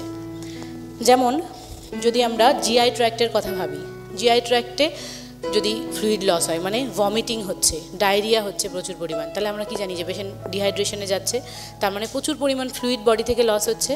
সো সেটা কিন্তু নন হেমারেজিক কজ, যেখানে ডিরেক্ট ব্লাড ভেসেলস ইঞ্জুরি হয়নি বাট বডির ফ্লুইডের পরিমাণটা কমে গেছে। সো সেটা হচ্ছে নন হেমারেজিক কজ। আবার কিডনির কথা যদি ভাবি, কিডনিতে আমরা জানি নর্মালি আমরা যা বডি ফ্লুইড কিডনির কাছে পৌঁছাই, সেখানে যা সে ফিল্টার করছে সেই ফিল্টারের 99% কী হচ্ছে আবার বডি নিজে রিঅ্যাবজর্ব করে নেয়। আমরা যখন রেনাল প্যাথোলজিটা আগেরবারে C3-তে করেছিলাম তখন আমরা বলেছিলাম যে 99% ফ্লুইড কিন্তু কিডনি যা ফিল্টার করছে তার 99% বডি আবার রিঅ্যাবজর্ব করে নিচ্ছে, তাই তো? এবার যদি এই পেশেন্টটাই ডায়োরেটিক্স থেরাপি পায় প্রচুর, তাহলে ওই রিঅ্যাবজর্পশনটা আর করবে না বডি। রিঅ্যাবজর্পশন করবে না মানে 99% ফ্লুইড যেটা রিঅ্যাবজর্ব করার কথা তার ম্যাক্সিমামটাই ওয়াশ আউট হয়ে বেরিয়ে যাবে বডি থেকে, তাহলে সেটাও কিন্তু এক ধরনের ফ্লুইড লস। তখন কিন্তু পেশেন্ট হাইপোভলিমিক শকে যেতে পারে। আরেকটা হচ্ছে পার্সপিরেটরি লস। আমাদের প্রচুর এক একটা মানুষের প্রচুর সোয়েটিং হয়, সোয়েটিংয়ের মাধ্যমেও কিন্তু প্রচুর পরিমাণ ফ্লুইড বডি থেকে লস হতে পারে। So these are the causes of hypovolaemic shock, যেটা হেমারেজিক অ্যান্ড নন হেমারেজিক দুটোই হতে পারে। এবার কম্পেনসেশন, এটা অলরেডি আমি ডিসক্রাইব করেছি কম্পেনসেশন V/C রেশিওর কথা নিয়ে, যে ভলিউম যখন কম বডি কম্পেনসেট করে সিটাকেও কমিয়ে নেবে ডিউ টু তার অ্যাডিনার্জিক ওভারড্রাইভ। ওকে, সো ক্লিনিক্যাল ফিচার্স, এখানে আমরা ক্লিনিক্যাল ফিচার্স কী পাবো? ক্লিনিক্যাল ফিচার্স মানে আমরা কার্ডিয়াক আউটপুট মনিটরে কী কী পাবো? আমরা যে প্যারামিটার্সগুলো বলেছি, হাইপোভলিমিক শক যেহেতু আইডেন্টিফাই হয়ে যেত আমরা নিশ্চয়ই তাহলে তাকে আমরা কার্ডিয়াক আউটপুট মনিটরে ফেলেছি। তাহলে কার্ডিয়াক আউটপুট মনিটরে আমরা কী কী প্যারামিটার্স পাবো? ফার্স্ট যখন আমরা দেখব স্ট্রোক ভলিউম, বলেছি প্রথমেই যে ভলিউমটা কমে গেছে। ভলিউম কমে গেছে মানে কি? রাইট হার্টের কাছেও ভলিউম কম যাচ্ছে, এবার সেই ভলিউমটাই যাবে লেফট হার্টের কাছে, তাহলে লেফট হার্ট ভলিউম কম পাচ্ছে, তাহলে এই স্ট্রোক ভলিউম কী হবে? স্ট্রোক ভলিউমও ফল করবে, তাহলে স্ট্রোক ভলিউম আমরা পাবো কম। বাট এসভিআরটা আমরা কি পাবো? ডিউ টু দিস ভেসো কনস্ট্রিকশন, যেহেতু বডিতে ফ্লুইডের পরিমাণ যখন কমে গেছে কম্পেনসেটারি মেকানিজমে বডি সিটাকে কমিয়ে দিচ্ছে, সিটাকে কমিয়ে দেয় মানে ভেসেলসগুলোকেও কনস্ট্রিক্ট করছে, তাহলে এসভিআর কী হবে? এসভিআর অনেক বেশি হবে, এসভিআরটা আমরা বেশি পাবো। What about this CVP? Initial স্টেজে কিন্তু মানে ট্রু হাইপোভলিমিয়া যদি থাকে তাহলে আমরা সিভিপিটা কম পাবো, তার কারণ রাইট হার্টের কাছে ফ্লুইডের পরিমাণটা কম। সো আমরা এই প্যারামিটার্সগুলো কোনোটা কম কোনোটা বেশি পাবো, যেটা আমরা কার্ডিয়াক আউটপুট মনিটরে দেখতে পাবো। এবার হচ্ছে ইনভেস্টিগেশনস। হাইপোভলিমিক শকে আমরা ইনভেস্টিগেশনস কী করতে পারি? যেমন যখনই একটা পেশেন্ট সিসিউতে আসে আমরা কি করি? তার একটা এবিজি করি। এবিজিতে আমরা দেখতে পাই যে পেশেন্টের কোনো পেশেন্টের এটা পাই হাইপোভলিমিক শকে, মানে ম্যাক্সিমাম ক্ষেত্রে, যে সোডিয়ামটা অনেক বেড়ে গেছে। সোডিয়াম বেড়ে যাওয়া মানে কি হচ্ছে? যে বডিতে জলের পরিমাণটা কমে গেছে, সো সোডিয়ামটা অনেক বেশি দেখা যাচ্ছে। হয়তো সোডিয়াম নর্মালি আছে, কিন্তু যেহেতু জলের পরিমাণটা কমে গেছে, হাইপোভলিমিক শকে আছে, সেই জন্য আমরা সোডিয়ামটাকে বেশি পেতে পারি। এটা নট নেসেসারি যে প্রত্যেকের এবিজিতেই পাবো, নাও পেতে পারি, কিন্তু জাস্ট এবিজিতে আমরা দেখতে পাই এটা। আর যদি আমরা ট্রু আইডেন্টিফিকেশন করতে চাই তাহলে এই যে পাশে একটা ভিডিও চলছে দেখুন, ইকোকার্ডিওগ্রাফি করলে আমরা দেখতে পাবো যে হার্টের চেম্বার্সগুলোর মধ্যে ফ্লুইডের পরিমাণটা কম, যেটা অলরেডি দেখানো হচ্ছে এই ভিডিওটাতে, পাশের ভিডিওতে। সো ইনভেস্টিগেশনে আমরা পেতে পারি, একটা হচ্ছে এবিজি করে দেখতে পারি, আর একটা হচ্ছে ইকো করতে পারি। ওকে, নেক্সট আমরা মুভ করছি কার্ডিওজেনিক শকে। কার্ডিওজেনিক শকটা কি? কার্ডিওজেনিক শক মানে হলো হার্ট, এই যে পাম্পিং মেশিন বলেছি হার্টকে, তাহলে এই কার্ডিওজেনিক শক মানে এই মেশিনটাতেই কোনো প্রবলেম হয়েছে, মেশিনটা হয় খারাপ হয়ে গেছে, নাহলে যতটুকু তার পাম্প আউট করার কথা সেই পাম্প আউটটা করছে না, পাম্প আউটটা কম করছে, তো সেখান থেকে কী হচ্ছে? কার্ডিওজেনিক শকটা আমরা পেতে পারি। তাহলে কার্ডিওজেনিক শকে আমরা V/C রেশিওটাকে কী পাবো? সে আবার একই জিনিস চলে আসে, সেই V/C রেশিওটাকে পাবো, যেহেতু হার্ট পাম্প আউট করছে না, যতটা সাফিসিয়েন্ট স্ট্রোক ভলিউম তার প্রোডাকশন করার কথা সে সেটা করছে না, তাহলে আমার এই বডি কি বুঝবে? এই ভেসেলসগুলোর মধ্যে ফ্লুইড কম, তাহলে বডি বুঝবে কি? যে ভলিউমটা কমে গেছে, তার কারণ হার্ট পাম্প আউট করতে পারছে না। হয়তো দেখা যাচ্ছে যে ম্যাক্সিমাম ফ্লুইডটা হার্ট নিজের মধ্যে জমিয়ে রেখেছে। এই ইকোটাতে দেখতে পাবেন যে লেফট ভেন্ট্রিকলটা অনেক বড় হয়ে গেছে, তার মানে ওর মধ্যে ফ্লুইড অ্যাকুমুলেট হয়ে আছে, বাট ওর পাম্পিং অ্যাক্টিভিটি চলে যাওয়ার কারণে ও পাম্প আউট করতে পারছে না। তাহলে আমার বডি কি বুঝবে? যে ভলিউমটা কমে গেছে, ভি কমে গেছে। তাহলে কম্পেনসেটারি মেকানিজমে বডি আবার সেম প্রসেসে কী করবে? সিটাকেও কমিয়ে নেবে, মানে ক্যাপাসিটিটাকেও সে ভেসো কনস্ট্রিকশন করে কমিয়ে দেবে। তাহলে এই ক্ষেত্রে আমরা V/C রেশিওটা ভি কমলে সিটাকেও আমরা কমের দিকে পাবো। নেক্সট হচ্ছে প্যাথোজেনেসিস। কী কারণে আমরা কার্ডিওজেনিক শক পেতে পারি? এটার অনেকগুলো কারণ আছে। সাপোজ এই যে হার্টটা বললাম, হার্টের কোনো একটা ওয়াল, স্পেসিফিক ওয়াল কাজ করছে না, যেটা আমরা ইসচেমিক চেঞ্জ বলতে পারি বা IHD, ইসচেমিক হার্ট ডিজিজ বলতে পারি, যেটা হচ্ছে অ্যাকিউট মায়োকার্ডিয়াল ইনফেকশন হলে আমরা পাই যে হার্টের কিছু স্পেসিফিক ওয়াল কাজ করে না, মানে মুভ করছে না। তাহলে হার্টের যদি এই লেফট ভেন্ট্রিকুলার ওয়াল যদি মুভ না করে, তাহলে সাফিসিয়েন্ট পরিমাণ ভলিউম সে পাঠাতে পারবে না সারা শরীরে, that will lead two cardiogenic shock. আবার সেপটিক কার্ডিওমায়োপ্যাথিতে আমরা পেতে পারি বা ইউরেমিক কার্ডিওমায়োপ্যাথিতে পেতে পারি, যেখানে হচ্ছে জেনারেলাইজড ওয়াল হাইপোকাইনেশিয়া, মানে হার্টের কোনো ওয়ালই কিন্তু ভালোভাবে মুভ করছে না, তাদের মুভমেন্টটা কমে গেছে, তাহলে সেখান থেকেও আমরা কার্ডিওজেনিক শক পেতে পারি। আবার পেতে পারি অ্যারিথমোজেনিক কারণ। অ্যারিথমিয়া যদি হয় হার্টে, আমরা জানি যে হার্টের যখন অ্যারিথমিয়া হয় তখন কি হয়, হার্টের কন্ট্রাকটাইল পাওয়ারটা কমে যায়, মানে হার্ট সাফিসিয়েন্ট কন্ট্রাক্ট করতে পারে না, বা হার্ট এত র্যাপিড কন্ট্রাক্ট করতে থাকে যে কি হয়, তার ডায়াস্টোলিক ফেজটা কম্প্রোমাইজ হয়। সো ডায়াস্টোলিক ফেজ যখন কম্প্রোমাইজ হবে, ওর কাছে সাফিসিয়েন্ট পরিমাণ ফ্লুইড আসবে না, মানে লেফট ভেন্ট্রিকলের কাছে এন ডায়াস্টোলিক ভলিউম কমে যাবে। So that will lead two cardiogenic shock. আবার এই যে হার্টের চেম্বারগুলোর কথা বললাম, আমরা জানি এখানে একটা চেম্বার থাকে, এখানে একটা চেম্বার থাকে, লেফট ভেন্ট্রিকল থেকে যখন অ্যাওর্টাতে যাচ্ছে সেখানে একটা চেম্বার থাকে, আবার রাইট ভেন্ট্রিকল থেকে যখন পালমোনারি ফিল্ডে যাচ্ছে সেখানেও একটা চেম্বার থাকে, টোটাল ভাল্ভ থাকে। সো এই যে ভাল্ভগুলো আমরা পাচ্ছি, এই যে প্রত্যেকটা ভাল্ভ, এই ভাল্ভগুলো যদি রিগার্জিটেশন হয়, এই ভাল্ভ রিগার্জিটেশন হলে কি হয়, সাপোজ রাইট ভেন্ট্রিকল থেকে পালমোনারি ফিল্ডে যে ব্লাডটা যাওয়ার কথা চলে গেল ব্লাডটা, বাট ভাল্ভটা নষ্ট হয়ে গেছে, তাহলে ভাল্ভ নষ্ট হওয়ার কারণে কি হবে, যে পরিমাণ ফ্লুইড যাওয়ার কথা পালমোনারি ফিল্ডে গেলেও হয়তো, কিন্তু কিছু পরিমাণ ফ্লুইড আবার লেফট ভেন্ট্রিকলে রিটার্ন চলে আসলো। সেম জিনিসটাই আমরা এক্ষেত্রেও পেতে পারি, লেফট অ্যাট্রিয়াম থেকে লেফট ভেন্ট্রিকলেও পেতে পারি, আবার লেফট ভেন্ট্রিকল থেকে অ্যাওর্টাতেও পেতে পারি। অ্যাওর্টিক ভাল্ভ রিগার্জিটেশন যদি হয় তাহলে কি হবে, যতটা পরিমাণ ফ্লুইড ইজেক্ট আউট হওয়ার কথা সেই পরিমাণ ফ্লুইড গিয়ে আবার রিটার্ন চলে আসছে লেফট ভেন্ট্রিকলের কাছে, তাহলে সেটা থেকেও কিন্তু কার্ডিওজেনিক শকটা তৈরি হতে পারে। ওকে, এগুলো গেল প্যাথোজেনেসিস, কম্পেনসেশন অলরেডি বলেছি। নেক্সট ক্লিনিক্যাল ফিচার্স, তাহলে এর ক্ষেত্রে আমরা ক্লিনিক্যাল ফিচার্স কী পাবো, ওই সেম জিনিস কার্ডিওজেনিক শকে আমরা যেরকম পেয়েছি, এই হাইপোভলিউমিক শকে আমরা যেরকম পেয়েছি, স্ট্রোক ভলিউমটা কম, তার কারণ হার্ট পাম্প আউট করছে কম, সো স্ট্রোক ভলিউম কম। আবার বডির কম্পেনসেটরি মেকানিজমে এসভিআরটা অনেক বেশি। বাট সিভিপিটা আমরা কী পাবো, হাইপোভলিউমিক শকে তো আমরা সিভিপি কম পেয়েছি, কার্ডিওজেনিক শকে আমরা সিভিপি কী পাবো, কার্ডিওজেনিক শকে আমরা সিভিপিটা অনেক বেশি পাবো। তার কারণ যে ফ্লুইডটা হার্ট পাম্প আউট করতে পারছে না, সেই ফ্লুইডটা তো আর বডিতে যে কমে গেছে সেটা নয়, কার্ডিয়াক আউটপুট মানে জেনারেলি কার্ডিয়াক আউটপুট 5 লিটারই আছে, কিন্তু হার্ট যেহেতু পাম্প আউট করতে পারছে না সেই জন্য ফ্লুইডের পরিমাণটা কম দেখাচ্ছে ভেসেলসের মধ্যে, কিন্তু সেই ফ্লুইডটা তো জমে আছে, সেই ফ্লুইডটা দেখা যাচ্ছে যে রাইট ভেন্ট্রিকলের মধ্যে জমে আছে। ইকোটাতে দেখুন লেফট ভেন্ট্রিকলটা অনেক বড় হয়ে গেছে, তার মানে ওর মধ্যেও ফ্লুইডটাকে অ্যাকুমুলেট করে রেখেছে। সেম মানে যখন লেফট ভেন্ট্রিকলে ফ্লুইড অ্যাকুমুলেট হবে তখন মানে জেনারেলি এখানেও অ্যাকুমুলেট হবে লেফট অ্যাট্রিয়াম, সেখান থেকে পালমোনারি ফিল্ড, দেন রাইট ভেন্ট্রিকল, রাইট অ্যাট্রিয়াম, সবগুলোই ফ্লুইডে ভেসে যাচ্ছে, কিন্তু বডিতে সে পাঠাতে পারছে না, মানে ভেসেলসের মধ্যে পাঠাতে পারছে না। তখন এখানে যখন ফ্লুইডের পরিমাণ অনেক বেশি, তাহলে আমরা সিভিপিটা কী পাবো, বেশি পাবো, কারণ রাইট ভেন্ট্রিকল বা রাইট অ্যাট্রিয়াম, রাইট হার্টটাই পুরোটাই ফ্লুইডে জমে আছে, দ্যাটস ওয়াই সিভিপিটা আমরা অনেক বেশি পাবো। এবার ইনভেস্টিগেশনস আমরা কি করতে পারি, যদি অ্যারিথমোজেনিক কজ আমরা দেখি, মানে শিশুর মধ্যেই ইজিলি ইসিজি করতে পারি, ইসিজি করে আমরা অ্যারিথমিয়াটাকে আইডেন্টিফাই করতে পারবো, ইকো করতে পারি। তারপর হচ্ছে কিছু কার্ডিয়াক বায়োমার্কার্স আছে, যেমন হচ্ছে প্রোবিএনপি, ডিডাইমা, সিকেএমবি, ট্রপ-আই, ট্রপ-টি, এগুলো করে আমরা কার্ডিওজেনিক শকটাকে আইডেন্টিফাই করতে পারি। ওকে, নেক্সট আমরা আসছি অবস্ট্রাকটিভ শক। এটা খুবই ডিফিকাল্ট একটা শক। ডিফিকাল্ট এই কারণে, কারণ আগের আমরা যে দুটো শক দেখলাম, হাইপোভলিমিয়া আর কার্ডিওজেনিক শক, সেখানে আমরা পেয়েছি ভলিউমটা কম, মানে স্ট্রোক ভলিউম কম, আর এসভিআরটা অনেক বেশি, কারণ ক্যাপাসিটিটা কমে যাওয়ার কারণে।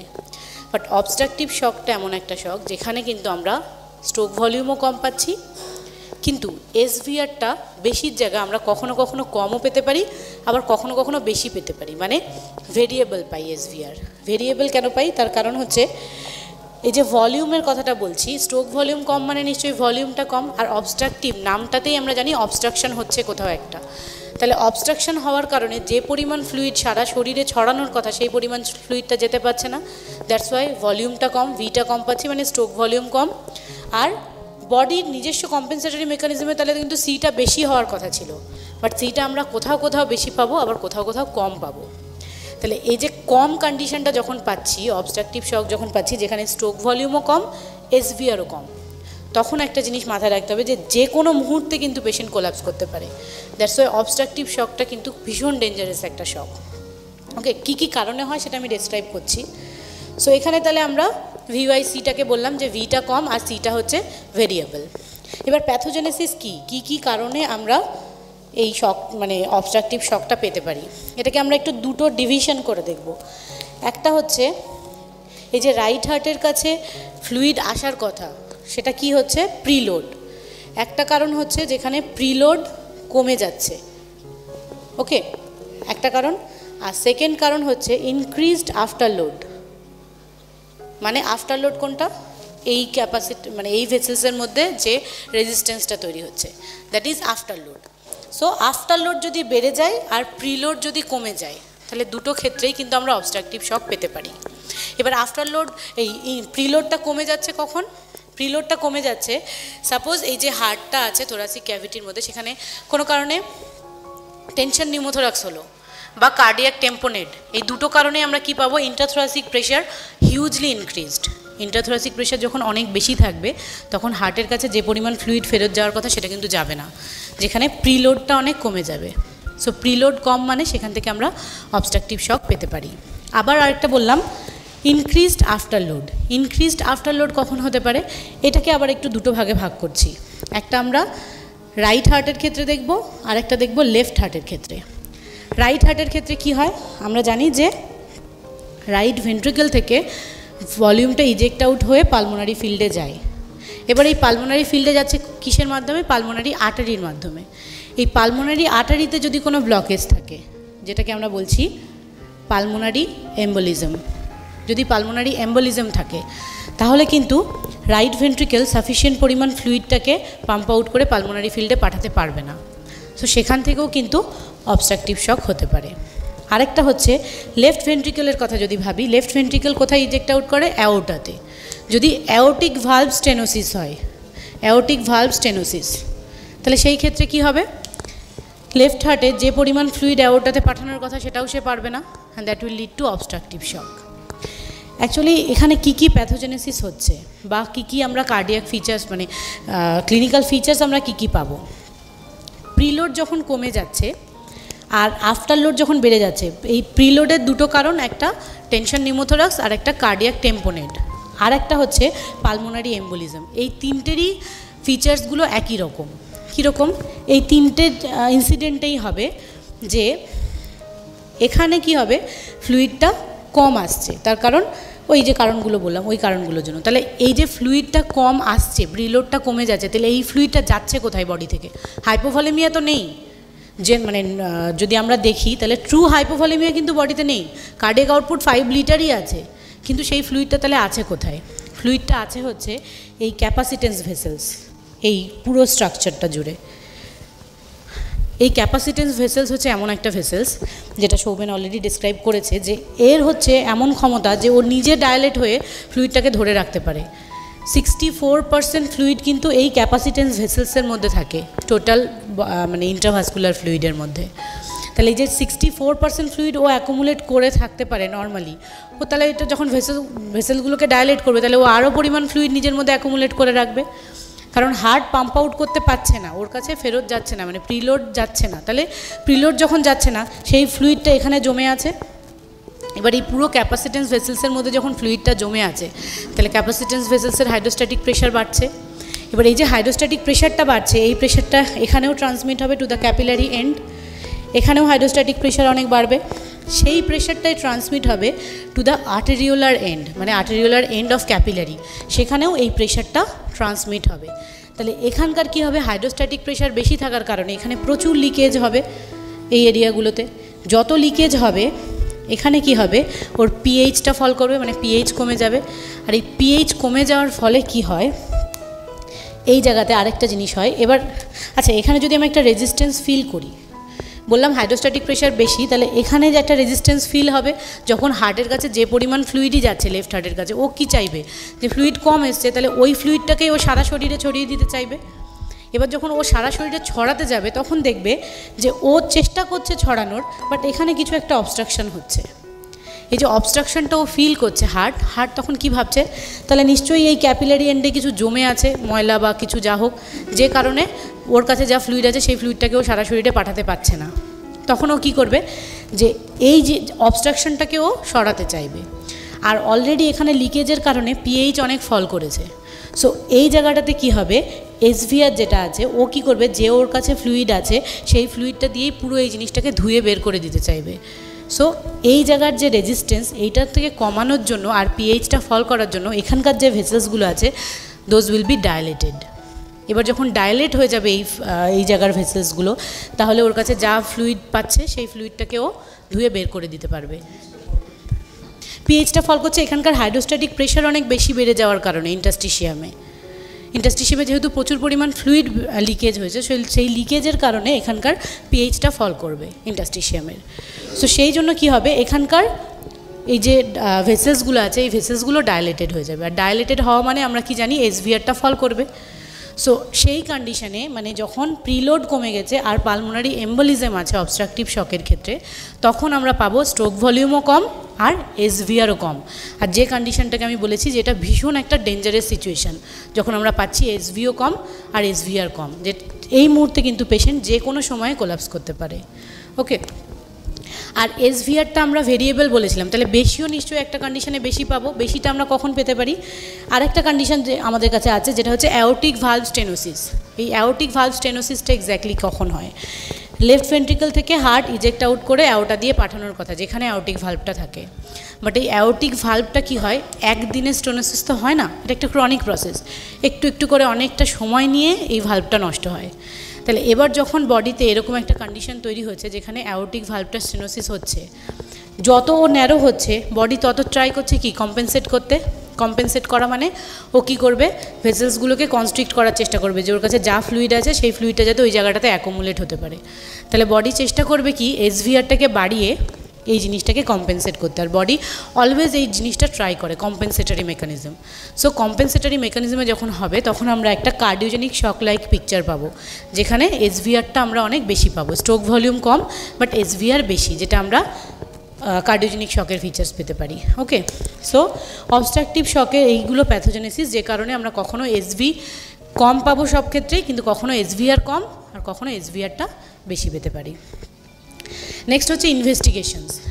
অবস্ট্রাকটিভ শকের ক্ষেত্রে আমরা কি ইনভেস্টিগেশনস করতে পারি, একটা এক্সরে করে দেখতে পারি, আবার একটা ইগো করে দেখতে পারি। আচ্ছা, নেক্সট আমরা মুভ করছি ডিস্ট্রিবিউটিভ শক। এটা হচ্ছে লাস্ট ক্লাসিফিকেশন অফ শক, যেখানে এটা সম্পূর্ণ আলাদা একটা শক। এতক্ষণ যা ডেসক্রিপশন দিলাম সেই ডেসক্রিপশানে আমরা দেখলাম যে স্ট্রোক ভলিউম কম, এসভিআর বেশি, বাট ডিস্ট্রিবিউটিভ শকটাই হচ্ছে একমাত্র শক যেখানে স্ট্রোক ভলিউম বেশি আর এসভিআরটা কম। ডিস্ট্রিবিউটিভ শকের ক্ষেত্রে আমরা পেতে পারি যে এই যে শকগুলো বললাম, যেখানে হাইড্রোস্ট্যাটিক প্রেশার অনেক বেড়ে যাবে। হাইড্রোস্ট্যাটিক প্রেশার বাড়ার কারণে, যেমন হাইপোভলিমিক কার্ডিওজেনিকের ক্ষেত্রে আমরা পেয়েছি যে হাইড্রোস্ট্যাটিক প্রেশার অনেক বেশি থাকার কারণে হাইপোভলিমিকের ক্ষেত্রে আমরা সোয়েটিং পেতে পারি না, বাট কার্ডিওজেনিক শকের ক্ষেত্রে আমরা সোয়েটিং পাই। আর ডিস্ট্রিবিউটিভ শকে আমাদের কি হয়, যেহেতু ডিস্ট্রিবিউটিভ শকটা হাইড্রোস্ট্যাটিক প্রেশার বাড়ার কারণে হয় না, এটা হয় হচ্ছে লিকেজ বাড়ার কারণে। কারণ ডিস্ট্রিবিউটিভ শকে আমরা পাবো যেখানে এই ভেসেলসগুলো সবগুলো ডাইলেটেড হয়ে যাবে। সো ডাইলেটেড হবে যত ভেসেলসগুলো, তার লিকেজ করার ক্ষমতা তত বাড়বে, তার পোর্ট সাইজগুলো তত বড় হয়ে যাবে, সো লিকেজ অনেক বাড়বে। আর ডিস্ট্রিবিউটিভ শকটা আমরা পাই শুধুমাত্র ভেসেলসগুলো ডাইলেট হওয়ার কারণে, যেখানে প্রচুর পরিমাণ লিকেজ বাড়বে। আর লিকেজ বাড়ার সাথে সাথে তাহলে যা কিছু ওর মধ্যে আছে সেগুলো লিকেজও অনেক বেশি পরিমাণে হবে। সো পেরিফেরিটা আমরা তখন কোল্ড পাবো না, তখন আমরা পেরিফেরিটা ওয়ার্ম পাবো, টেম্পারেচার পেতে পারি, কারণ প্রচুর পরিমাণ জিনিস লিকেজ হচ্ছে বাইরে। ওকে, সো ডিস্ট্রিবিউটিভ শকে তাহলে আমরা পেলাম স্ট্রোক ভলিউম বেশি। এবার এই যে স্ট্রোক ভলিউম বেশি বলছি, কেন স্ট্রোক ভলিউম বেশি হওয়ার কথা, তার কারণ হচ্ছে এসভিআর তো ফল করে গেছে, এসভিআর কম। আচ্ছা, এটা একটু লিখে বলি, এই এসভিআরটা আমরা কম পেয়েছি। এসভিআর কম মানে এই ভেসেলসগুলো সবগুলো ডাইলেট হয়ে আছে। এবার যখন হার্টের কাছে যে পরিমাণ ফ্লুইডই আসছে, হার্ট কি চাইবে যে সব তো ভেসেলস ডাইলেট হয়ে আছে, তাহলে ওর কাছে কোনো রেজিস্ট্যান্স নেই। ওর কাছে এবার যা ফ্লুইড আসছে ও সেটাকে প্রাণপণে অনেক সময় ধরে ইজেক্ট আউট করবে।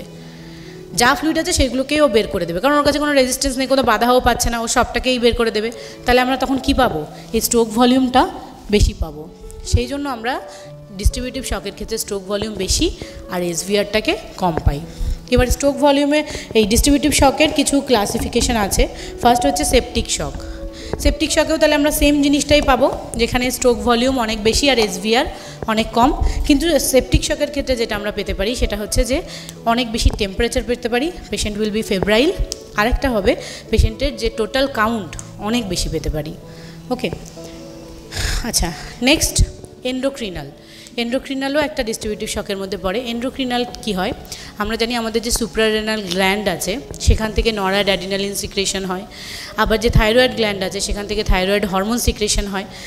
বাট কোনো কারণে বডিতে যদি এই সুপ্রারেনাল গ্ল্যান্ডের সিক্রেশন কমে যায়, থাইরয়েড গ্ল্যান্ডের সিক্রেশন কমে যায়, তাহলে কী হবে, এই যে হরমোনসগুলো আমাদের নর্মাল সার্কুলেশনে আসার কথা সেটা আসবে না। তাহলে যদি নরঅ্যাড্রিনালিন এগুলো আমাদের নর্মাল সার্কুলেশনে না আসে কি হবে, কারণ এই যে নরঅ্যাড্রিনালিন থাকে আমাদের নর্মাল সার্কুলেশনে, এরা কি করে আমাদের এই যে ব্লাড ভেসেলসগুলো আছে, ব্লাড ভেসেলসগুলোর টোনিসিটিটাকে মেনটেন করে, যেই ভেসেলসগুলো কতটুকু মানে ডাইলেটেড থাকবে, কতটুকু কনস্ট্রিক্টেড থাকবে, এটা মেনটেন করে। বাট যখন আমাদের নর্মাল সার্কুলেশনে এই নরঅ্যাড্রিনালিন এগুলো কমে যাবে, তাহলে এই ভেসেলসগুলো টোনিসিটি আর মেনটেন হবে না, they will be dilated and that will lead to distributive shock. তো সেটাকে আমরা নাম দিয়েছি এন্ডোক্রিনাল ডিস্ট্রিবিউটিভ শক। নেক্সট হচ্ছে নিউরোজেনিক শক। নিউরোজেনিক শকে কী হয়, নর্মাল কন্ডিশনে যদি আমরা দেখি আমাদের যে স্টিমুলাসগুলো আসে ব্রেন থেকে, আমরা কি জানি, এরকম যদি আমরা একটা ব্রেন দেখি,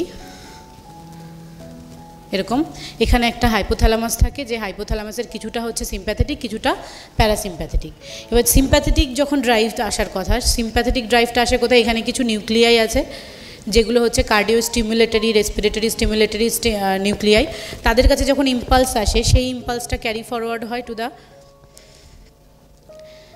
এখানে, যেখানে হচ্ছে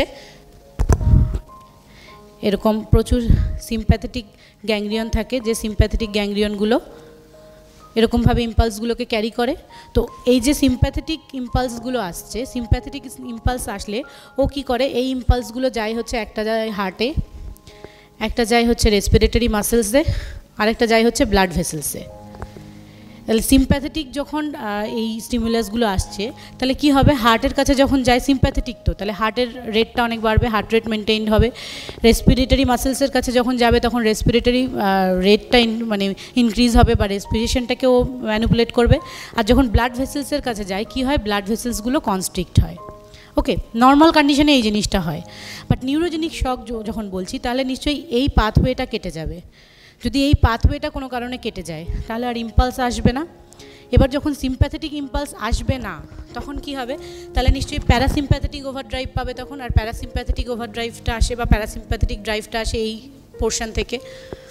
এখান থেকে যখন প্যারাসিম্প্যাথেটিক ড্রাইভগুলো যাবে, তাহলে এখানে এই সবগুলোতে নেগেটিভ ইম্পালস যাবে। নেগেটিভ ইম্পালস যাওয়া মানে কী হবে, হার্ট রেট কমে যাবে, রেসপিরেটরি রেট কমে যাবে, আর ব্লাড ভেসেলস যেগুলো কনস্ট্রিক্ট হয়ে থাকার কথা, those will be dilated. So যখন আমরা পাচ্ছি একটা পেশেন্টের ব্লাড ভেসেলসগুলো ডাইলেটেড, মানে এসভিআর ফল করেছে, স্ট্রোক ভলিউম বেশি, আর পেশেন্টের হার্ট রেট অনেক কম, তাহলে আমরা নিশ্চিন্তে ধরে নেব যে patient is in neurogenic shock. Okay, next যাচ্ছি হচ্ছে অ্যানাফাইলেকটিক শক। এটা হচ্ছে শেষ পয়েন্ট। অ্যানাফাইলেকটিক শকটা এক্স্যাক্টলি কী, ডিস্ট্রিবিউটিভ শকের ক্ষেত্রে আমরা অ্যানাফাইলেকটিক শকটা তখন পাই, আমরা জানি যে এই যে ব্লাড ভেসেলসগুলোর কথা বলছি, বা ওই যে ক্যাপিলারির কথা বলছি, এই প্রত্যেকটা ব্লাড ভেসেলসের তলায়, মানে যে এপিথেলিয়াল সেলসগুলো আছে, এপিথেলিয়াল সেলসের তলায় আমাদের প্রচুর পরিমাণে মাস্ট সেলস থাকে। এই মাস্ট সেলসগুলো নর্মাল কন্ডিশনে তো ঠিক আছে, বাট যখনই বাইরের কোনো স্টিমুলাস ওরা স্টিমুলেট হয়, তখন কি হয়, ওই মাস্ট সেলসগুলো তাদের সিক্রেশন বাড়ায়, প্রচুর অ্যালার্জেন্স সিক্রেট করে। অ্যালার্জেন্সগুলো কি, হিস্টামিন, ব্র্যাডিকাইনিন, এই জাতীয় অ্যালার্জেন্সও সিক্রেট করে। আর এই অ্যালার্জেন্সগুলো কি হয়, যখন নর্মাল সার্কুলেশনে মেশে, ওরা কিন্তু পোটেন্ট ভেসো ডাইলেটার, ওরা গিয়ে কি করে, এই ভেসেলসগুলোকে ডাইলেট করে দেয়। আর যেহেতু অ্যালার্জেন্স এগুলো আর মাস্ট সেলস স্টিমুলেট হয়েছে, তো আমরা দেখতে পাই যে ভেসেলসগুলো ডাইলেট হওয়ার কারণে প্রচুর লিকেজ হচ্ছে তাহলে বাইরে, আর এই লিকেজ হওয়ার কারণে আমরা আমাদের স্কিনের উপর চাকা চাকা র্যাশেস জাতীয় জিনিস দেখতে পাই। তো অ্যানাফাইলেকটিক শক আমরা আইডেন্টিফাই করব তখনই যখন একটা ডিস্ট্রিবিউটিভ শকের পিকচার পাবো আর স্কিনে প্রচুর র্যাশেস পাবো, তার মানে পেশেন্ট ইজ ইন অ্যানাফাইলেকটিক শক। আর আমি অন্য কোনো শকের ক্ষেত্রে ম্যানেজমেন্ট বলছি না, কারণ এরপরে আমাদের নার্সিং অফিসার আছেন অর্চনাদি, উনি ডেসক্রাইব করবেন। তো অ্যানাফাইলেকটিক শকের ক্ষেত্রে শুধু একটা জিনিস একটু বলার, যে এই শকের ক্ষেত্রে আমরা ড্রাগ অফ চয়েস শুধু পাই হচ্ছে adrenaline. Only adrenaline is the drug of choice. তার কারণ যখনই আমরা অ্যাড্রিনালিন দেবো তখন কি হবে, আগেই বলেছি অ্যাড্রিনালিন কি করে, এই ভেসেলসগুলোর টোনিসিটি মেনটেন করে। তাহলে অ্যাড্রিনালিন দিলে কি হবে, এই ভেসেলসগুলোর টোনিসিটি যেগুলো ডাইলেট হয়ে গেছে, দোজ উইল বি কনস্ট্রিক্টেড। আর যে মাস্ট সেলসগুলো স্টিমুলেট হয়েছে, সেই মাস্ট সেলসগুলো কি হবে, তারা শান্ত হয়ে যাবে, they will be suppressed. So anaphylactic shock will be subsided. Okay, so এখানে আমি আমার প্রেজেন্টেশন শেষ করছি, অনেকটা সময় নিয়ে নিলাম। So thank you. আমি যদিও জানি যে আমরা এই প্রেজেন্টেশনটা হয়তো এখানে শেষ করলাম, কিন্তু এই যে পথ চলাটা এটা তো চিরন্তন, মানে ইটারনাল। এই যেমন ভিডিওটাতে আমরা দেখাচ্ছি ওই যে মেয়েটা পথ চলছে, আমাদের এই পথ চলাটা কিন্তু চিরন্তন, এটা কিন্তু শেষ হবে না। Okay, thank you. থাকবেন, আমি এটা মুছে দিই।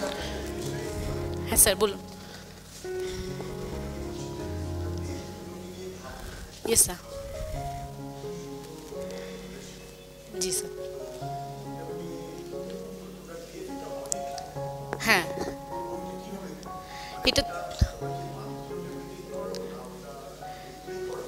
অ্যাকচুয়ালি ডেথ অডিটটা স্যার কখন করি, যখন হচ্ছে আমরা তো বলছি যে আমরা অপটিমাম কেয়ার দেওয়ার পুরোপুরি চেষ্টা করছি, বাট কোনো একটা পেশেন্ট যেটা হয়তো আমরা ভাবছি, হ্যাঁ হ্যাঁ অবশ্যই অবশ্যই সেটা করি হচ্ছে যখন দেখি যে আমাদের তরফ থেকে কোনো খামতি হলো কি না।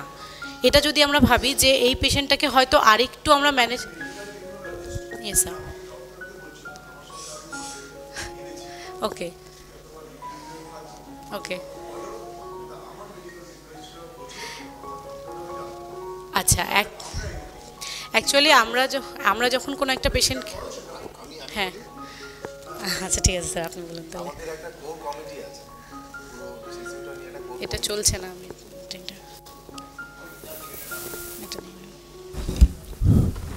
একটা কোর কমিটি আছে আমাদের। এই কোর কমিটিতে মেডিকেল অফিসার আছে, নার্সিং স্টাফ আছে, মেডিকেল টেকনোলজিস্ট আছে, সবার রিপ্রেজেন্টেশন আছে, হসপিটাল অ্যাসিস্ট্যান্ট আছে।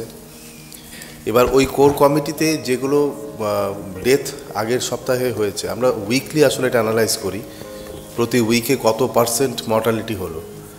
এবার যখন আগের ডেথগুলো নিয়ে ডিসকাশন হয়, যখন আমাদের মনে হয় যে না অমুক ডেথটা একটু সাসপিশাস আছে, ওটা হয়তো সেভ করা যেত, তারপরে আমরা ওই কেসটাকে সিলেক্ট করে ওটা আমাদের ডেথ অডিট কমিটি আছে, সেই কমিটির কাছে আমরা রেকমেন্ড করি।